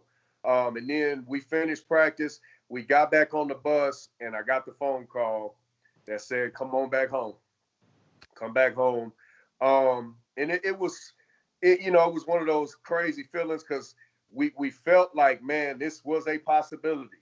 You know, we just saw the night before that the NBA, they were running around like there was a bomb threat in the arena, and they were just trying to get everybody back in. I mean, it was crazy. And then to find out the NCAA canceled everything. You know, they had canceled the baseball World Series, and it's like, man, wait a minute, like that's months from now. How are they canceling that right now? So I just had a feeling like, oh my goodness, I know UIL has a plan, and I know they're trying to get this thing done. But man, if we get a call, it's gonna hurt, but I'm not gonna be shocked. Now, tell me, how was it, or was it any harder breaking the news to your own son, who was the star of this year's basketball team? I mean, no, it wasn't harder telling him than it was telling anybody else. Okay. You know, like I said, Jimmy, man, Mike is fine. You know, Mike is fine. Mike is going to Texas Tech. This wasn't it for Micah. You know, this wasn't it for Micah. It was harder telling the other seniors because at that time they had not made their decisions yet. They hadn't signed yet. You know, but it was hard telling everybody, you know, and you know, Micah was excited just like everybody else. You know, he was coming back home to San Antonio. And we were getting ready to play Brandeis out of San Antonio. And, you know, these are a bunch of kids that all grew up knowing Micah and Juan Reyna, who's from San Antonio, who plays at Hightower now. I mean, I'm sorry, Duncanville now. So, I mean, it was, but no, it wasn't hard to tell Micah. It was hard telling everybody, really. I got a question for you. Anthony Fobb, coach. He said, ask coach, how were they planning to score? How do you plan on scoring against Dickinson? We know he has he has a defensive specialist, but to beat Dickinson, you have to score 65 points at plus. You know, would love to hear your insight. I guess a coach trying to figure out, you know, another coach just trying to figure out how you plan on scoring against that. You got to score against those guys. Yeah. We got a lot of good players. I mean, we got weapons. I mean, put it this way. I'll break it down like this. Break it on down. Okay. You talked to Farron Douglas earlier. Yeah. They had a really, really, really good team. Really good team. Didn't they play at the beginning of the season? We played them the second game of the season. What happened? We beat them by 9. Micah Peavy scored 3 points. So we got weapons. You know, they took Micah out of the game. They completely took him out of the game. And what people don't realize is we don't have to have Micah score. We don't have to have. We got a bunch of dudes that can put the ball in the hole and in different ways. So we got a lot of weapons. And at that point, state tournament, we were clicking. That we hardly even talk about offense. Everybody wants to score. Right. Everybody wants to score. So we don't really have to talk that much about offense. All we talk about offensively is shooting the right shots, being unselfish, and rebound. You know, we won a state championship last year. We beat Klein Forest by 4 points and out-rebounded them by over 20.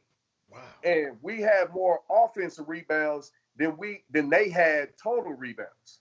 So you get into that Alamo Dome, can't nobody shoot.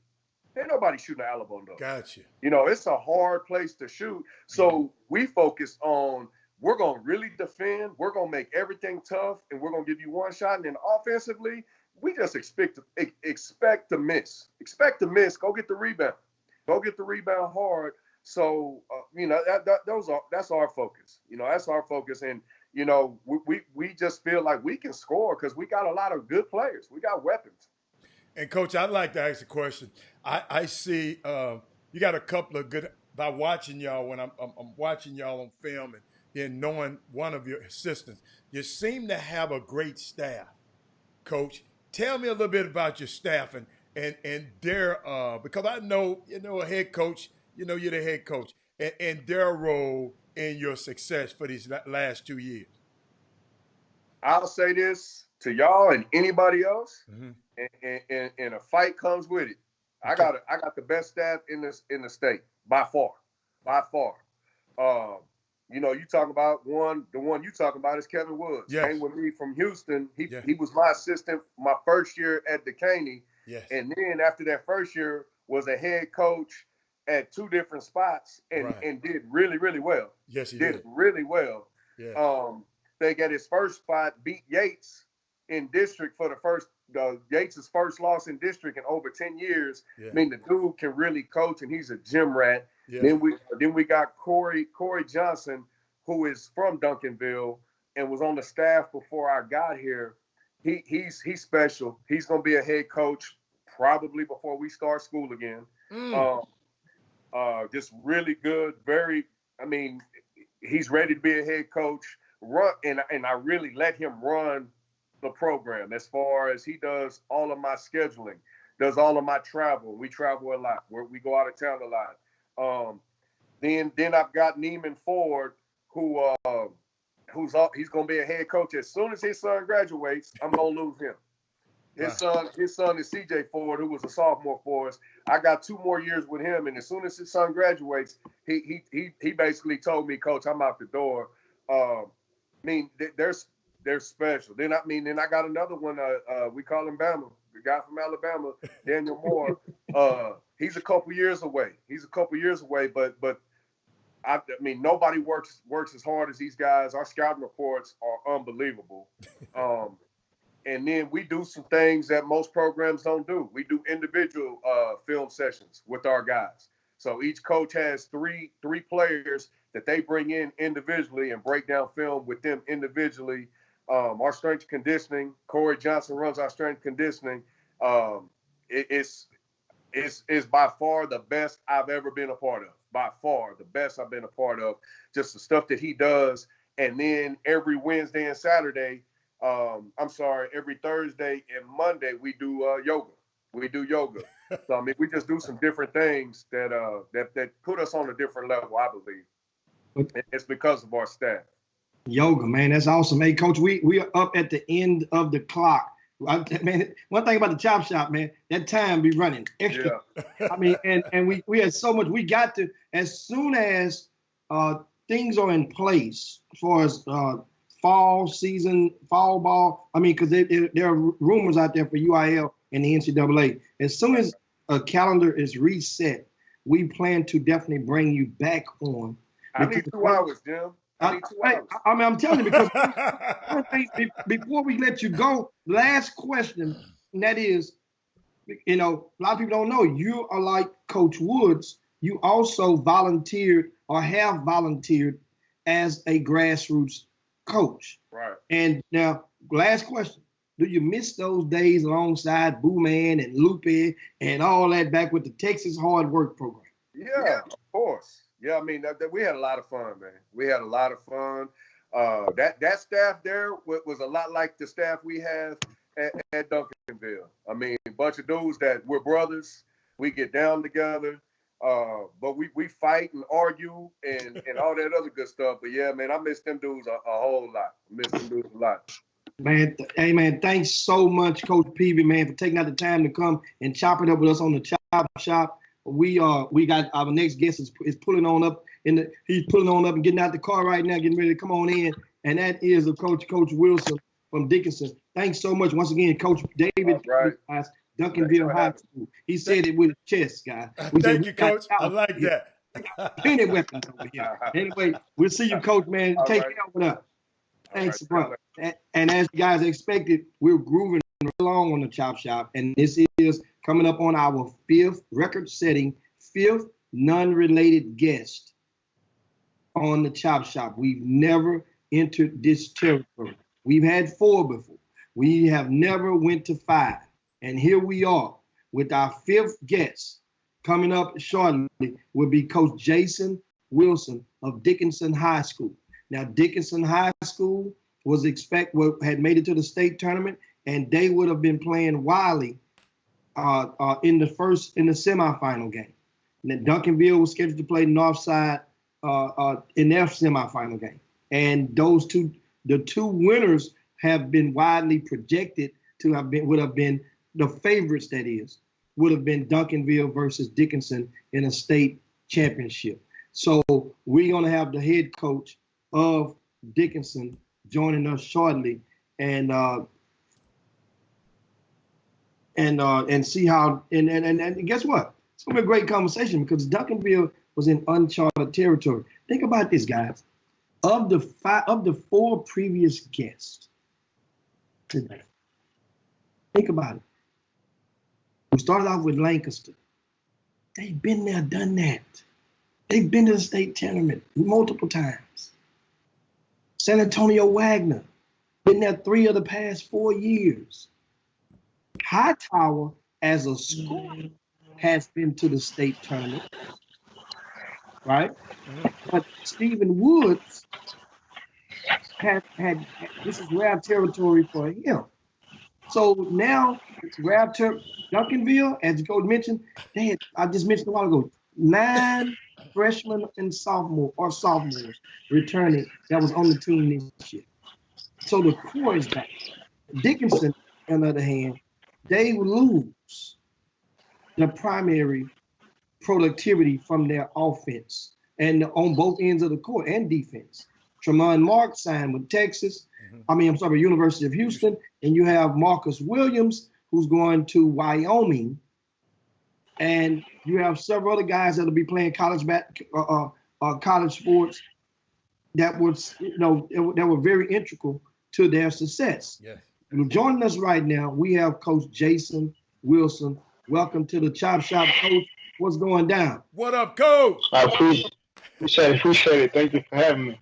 Man, Coach, I got all season on the television show, High School Sports Zone, alongside Todd Freed. I had been chomping at the bit all season, giving everybody my Gator chomp. That was back in the midseason when you guys assumed the top spot and never relinquished it throughout the rest of his way. Sure. How much does it hurt you and your program not having to put the conventional method of closure to the season? Oh man, it's tough. I mean, it's just tough for these, the seniors that I've had, and the goal that was set out for the players themselves and the coaches, and that's just as a team all together. The vision that we had, to get to the Alamo Dome, we had an Alamo vision, from the start, and not being able to have closure, man, it's just tough. It's just speechless. And so, where were you and the team when you got the news that the UIL had decided to postpone and halt the state tournament? Yeah, and people always ask me that. So we were staying on the Riverwalk. We were just getting off of the bus. Just the coaches, the players were still on the bus, on the charter bus, and we were checking in. We were going up to the front desk at the hotel, and I was just about to hand them the check for all the rooms, and I was paying the entire district.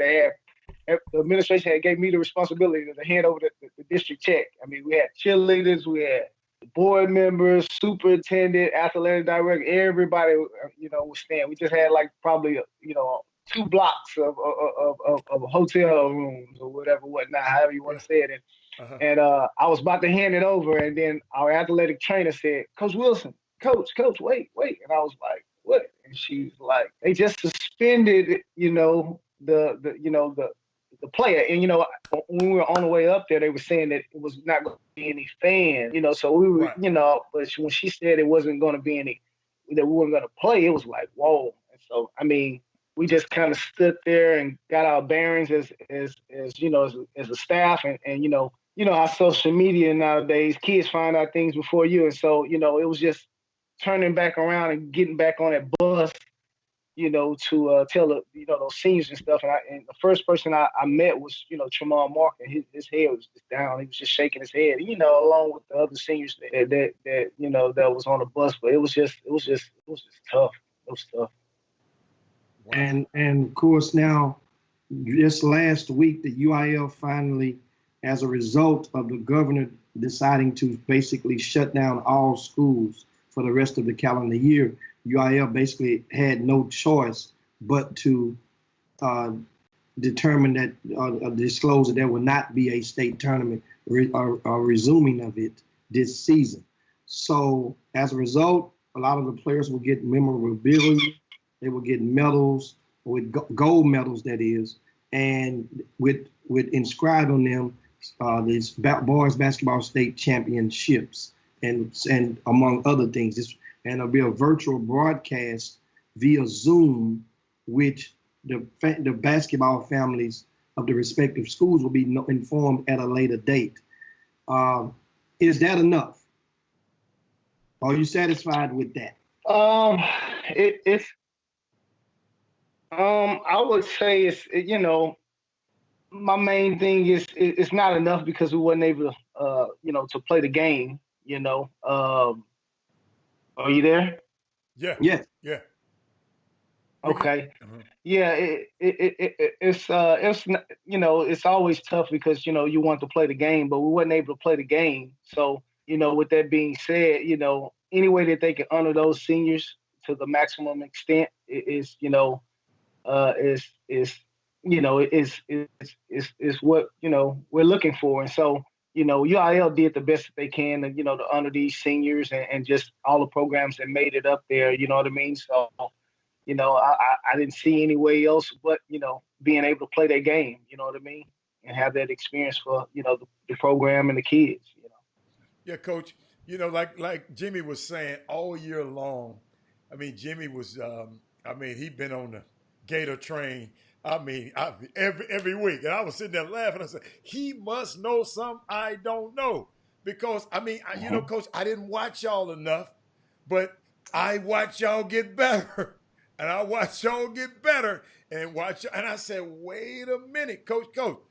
I saw where it was one time, and you helped me with this because I know during a season, like I talked with Coach Woods, but I was around that program. I know it's ups and downs in season, especially when you had three top. I mean, these guys can play on your team. Yes, sir. You had three guys that could give you 20 almost every night, and then you got one they can give you 40 two times in a row. So in a playoff game, you follow me? So the only player to ever do that, Hannah, that has never been done in Region 3.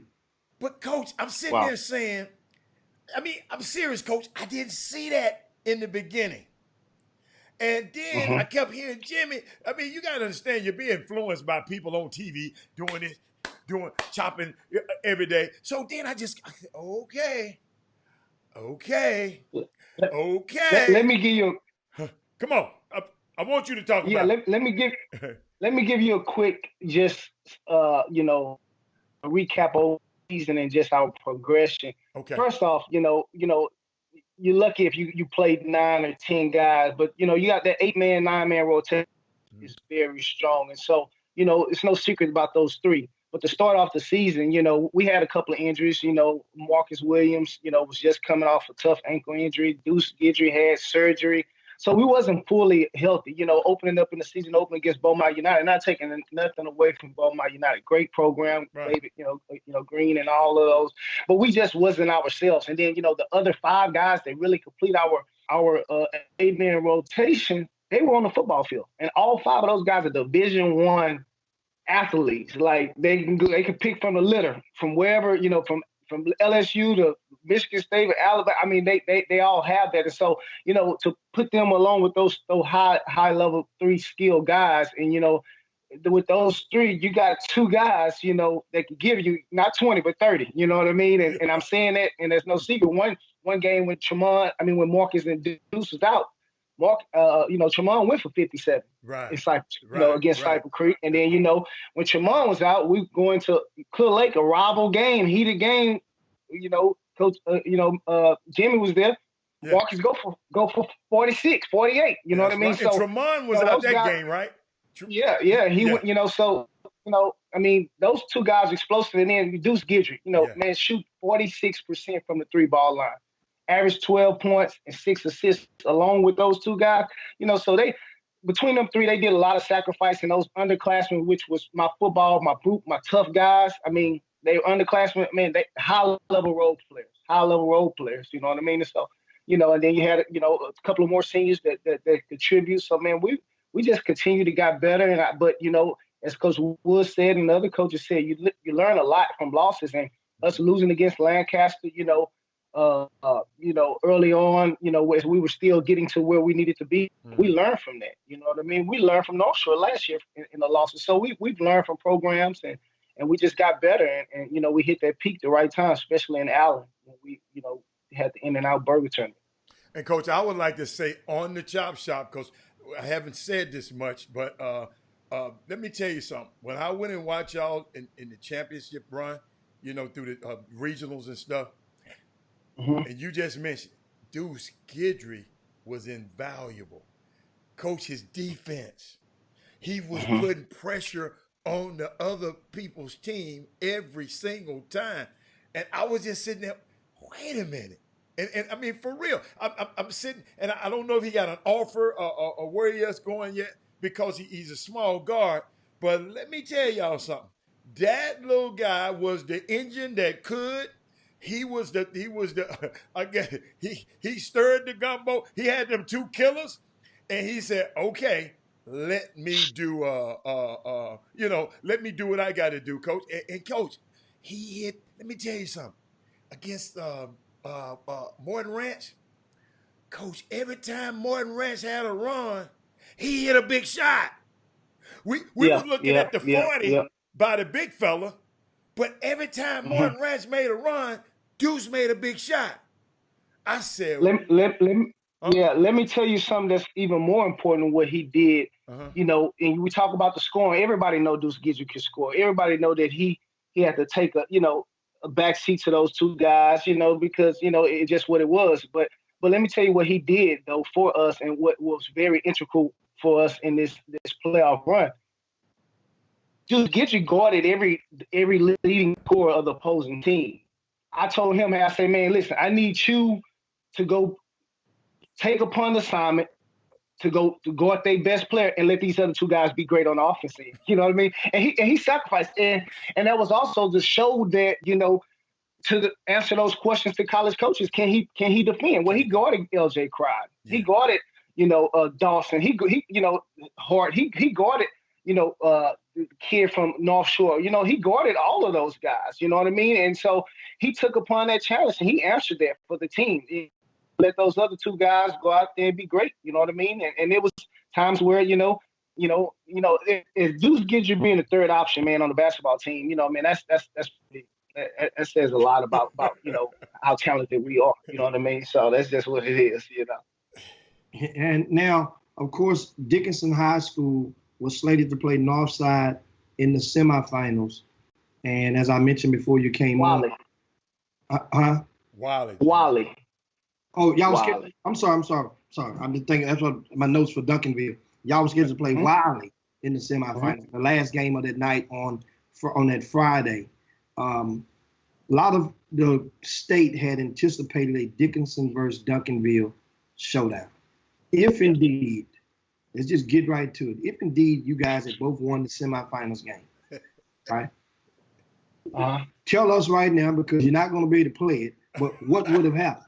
How would you have what would you have done in order to dethrone Duncanville? First, I'm gonna say this is that hats off to Duncanville, man. They Coach Peavy, Woods over there. That's my guy. We're in the text thread together, so we always talking noise and stuff. Him and Fob, Fob is the major instigator. He likes to get the juice flowing. You know what I mean? Okay, so hold up. So he just like that, huh? Fob just like that. Okay, I'm not gonna pay him no attention no more. Thank you, and Coach. Woods from High Tower. So we always got our little talking going. But man, Duncanville, they state champs for a reason. You know what I mean, or whatever, whatnot. But man, you know, we were ready for that. We was excited for that, you know, for that opportunity. I would say this, and I'm just talking about, any team. If those two players that I talked about, Marcus Williams and Tremont Mark, you know, with two guys like that, man, that could give you 65 to 70 points between them two, man, you know, and we're not even talking about the defensive side of the ball where we defended. I mean, our interior was hella tough, you know what I mean? And so just with all of that being said, and you know, Deuce Guidry, and, you know, man, I like anybody. Say that last sentence again because you kind of faded. I said I liked it. Our chances against anybody. In other words, now let me help you. Make sure you might want to refine your answer, because I'm going to give you a message from Duncanville assistant coach Kevin Woods. He's joining us right now in the Boom Boom Room, and he said to you, ain't no little engine beating this machine. So I'm assuming he's referring to your program as a little engine. You know, you're a 350 short, small block, and he a 454. Listen. I'm gonna tell you this. Like I said again, if you ain't have two guys, if you ain't have at least two guys that could give you 65 points between just the two of them, you wasn't beating Dickens. You excuse me, Jimmy. We high octane offensively. Jimmy, you're not beating us. I'm not saying any team. I'm just saying hats off to the champs and that program and everything. But hey, listen, where we were and how we felt and what mission we were on, man. I mean, we was rolling through. We was rolling through whoever. Just being honest. Hey, so no that little engine. Hold up. That little engine was a Ferrari. Hold up. That little engine was a Ferrari. Hey, real quick. I told look, me and Favre the year before when we was watching Duncanville and Klein Ford, Favre had got me some seats on the floor. And I was sitting floor seat. And I told Favre, I looked at Favre. I said, Favre, next time I come up here, I'm going to be a champ. Ask Favre. I said, Favre, next time I come back up here, and that was going to be the next following year, this year, I said I was going to be a champion. I wasn't leaving out this floor without being a state champion. You ask Favre, mark my word. Wow. And Kevin Woods' reply to you was, they have 10 basketball players, and they are considered monster trucks. So but this would have been, so now, tell me this.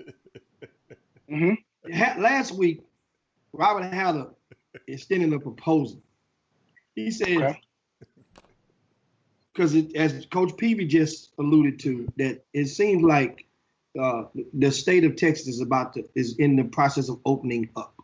So by the end of this month, by June, after the first week of June, you know, of course, everything will be open, but we'll be everybody's at the 25% threshold now. It will be expected to be at the 50% threshold. So that means 50% of occupancy, of course, all confiding and respecting this social distancing or physical distancing parameters.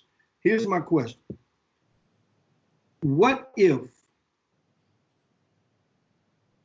Duncanville was willing to meet Dickinson in Huntsville, Texas, or Madisonville, Texas, or Centerville, Texas, at one of those? Just say if somebody had a little gym that was homemade on a private property, because they know schools going to open their buildings, right? The coaches couldn't coach them as per any non-scholastic setting. If they would that satisfy the craving, or would you not even be interested in your players even doing something like that? You know what? You know, speaking of those two and the other ones that's coming, you know, man, with them, that's U of H property now. You know what I mean? And that's Wyoming property now. So, you know, I mean, and when I don't mean to say it in that, you know, I like that derogatory way, but, you know, I just want to make sure that, you know, I respect programs and families and, and everything. I hate that it can't happen because we really want it, not disrespecting Wally, you know what I mean? Who knows? Wally was up there to win too. So, I just didn't want to jump the gun on them, but we wanted Duncanville, but, those kids are headed out to, play collegiate ball and, best wishes for them. And so if it was a way to happen, boy, I sure would want to, especially, set up Woods, my boy. You might be on to something. Now that might be. Jimmy, let me tell you something. You gentlemen, first of all, thank you, Coach, for taking out your time, and all the coaches who were on. If you still on the feed today, but Coach, y'all seem to have resolved. Y'all seem to just say, okay, man, it is what it is. And I'm taking my cue from y'all. Because at first I wanted to see this, right? But if y'all are okay, not just say okay with it, but y'all have said, okay, let me put that thing to rest. It's not going to happen. Let's move on. You said some key, Coach, and that was a great thing to say. Those guys are the property. Not necessarily property, but these guys are on to the next one. Marcus is getting ready for Wyoming. A daunting task. And Tremont is getting ready for Houston, and Kevin Sampson, a very, very daunting task. So, hey man, yes, I'm just proud of y'all, man. Y'all came on this show and y'all showed up, each one of y'all, and showed out. And I just thank you. Let me tell you something. Houston, Dallas, they got this feud back and forth, and the greater Houston area. I know they got. Let me tell you something, man. Y'all, this state of Texas, I am so proud. I'm not from this state, but I'm so proud of the coaches that I saw, the guys who showed up on this show, and the guys who are going to show up tomorrow. Man, my Chop Shop hat is off to y'all. And, hey, guess what? We got to do it again. Yes, sir. You got to do it again. Thank you for having me. Sure. Yeah. Thank you. And Brian Jolivet wants us to present to you the question. He wants to know, where did you get some of your lineage, some of your instructions of the coaching? Because we do know, we mentioned the last two coaches we had, or two of the last three were also volunteer grassroots coaches. You also have been on the sidelines and volunteered as a grassroots basketball coach as well. And that was which program? I started with the Houston Hoops with Brian Jolivet, and I did 4 years there. Yes, sir. I'm gonna pray for you. I had the privilege of being under the Houston Hoops. Yes, sir. I'm about to pray for you, Coach. Yes, sir. Yes, sir. That's my guy. I started there. I love him, Coach. I love him, but we still got to pray for him. So what we want to do, we definitely want to thank you, Coach, and we are up against the end of the show. Of course, time rolls so fast on this Chop Shop, like people would not believe. But if you're out there watching, guess what? Tomorrow, we will continue this conversation. Part 2 will be on Tuesday, May the 5th, the Cinco de Mayo explosion, where we're going to continue and have at least 4 more high school state finalists, head coaches, going to join us. And thank you. And Hannah, you get it up. You have something fun to show. Yeah, I got something for you. Hold on. Hannah's going to show you guys. So who are those 4 coaches? Let me see. We're about to show you right now. And shout out to Sandra for piecing this flyer together, which is very inviting to the eyes. It is awesome. Very, very. And so check this flyer out. Your wife is awesome, man. I'm putting it up on the screen right about. It should pop up there. Hold up, now I got to enlarge it. Coach is gone. Good. Okay. We get more CPU then. Check this out, guys. This is tomorrow's lineup. Check this out. And the thing about it is, there you go. Heather has it on the screen. He's pulling it up for you guys, and check that flyer out. That is very inviting for the colors and the concept of Cinco de Mayo.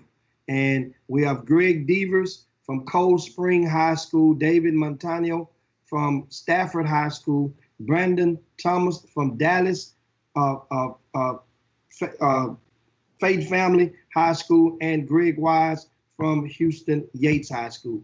You know that those last two guests is going. You're thinking about smack talking. You thought this was from smack.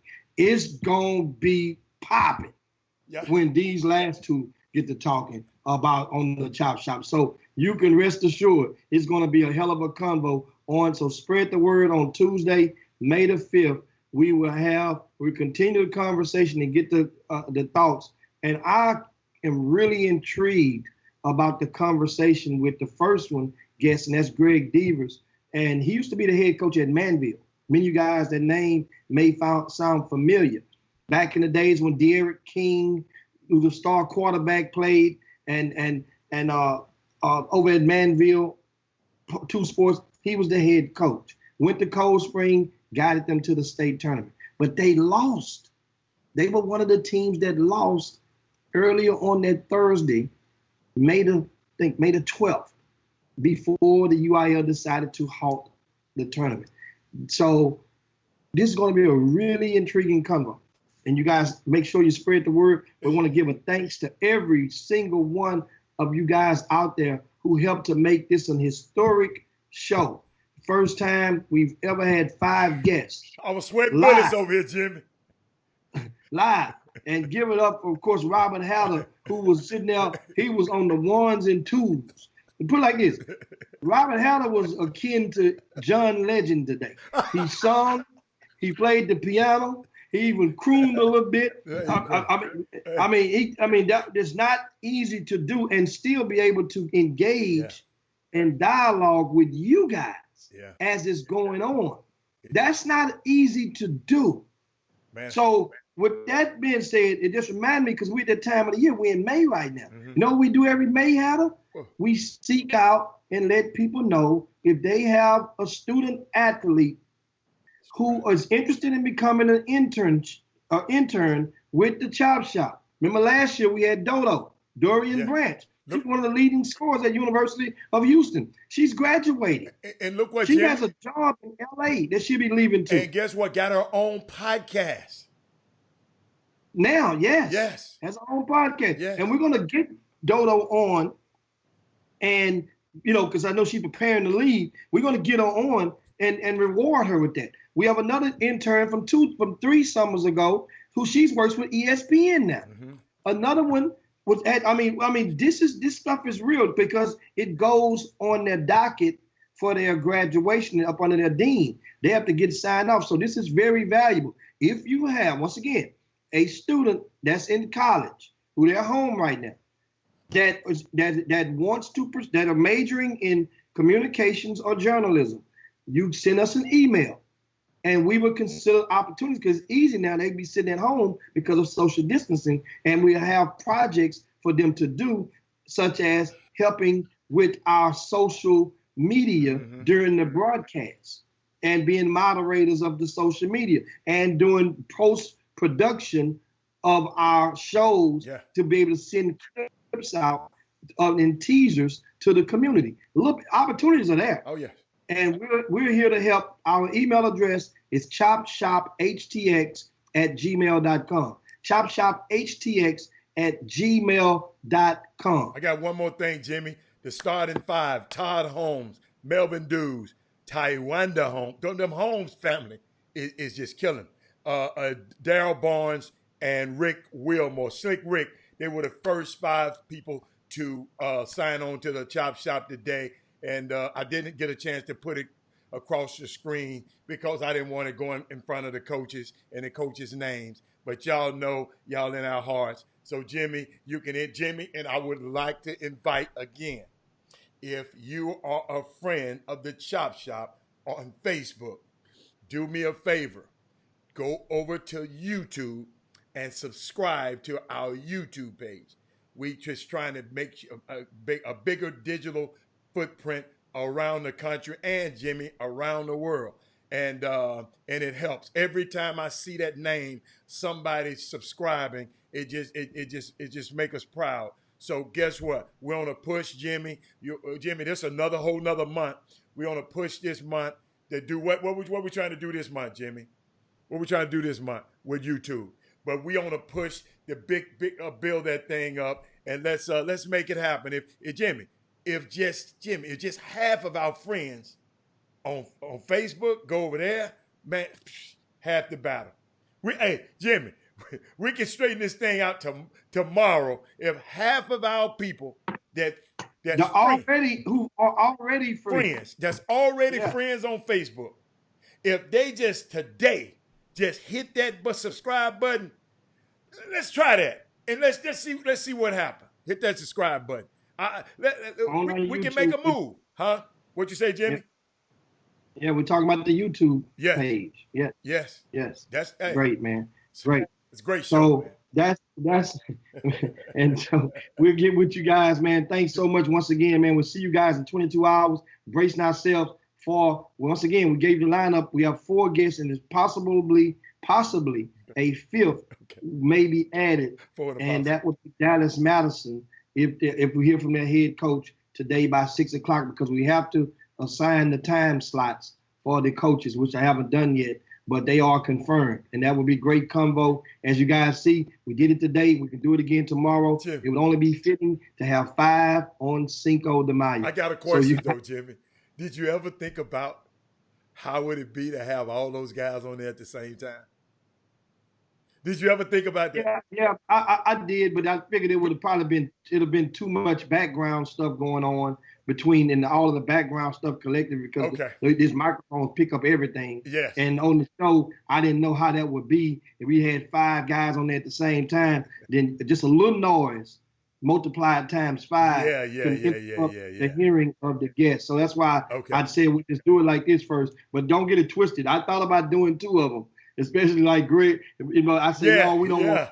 We want to keep it in good faith and give everybody their own platform. Yeah. That way their fans and their basketball family can view them and cherish the moment, in a domestic sense. Okay. So once again, that's pretty much it for the day, guys. It's time to slide on down Dino's back and yabba dabba do this thing.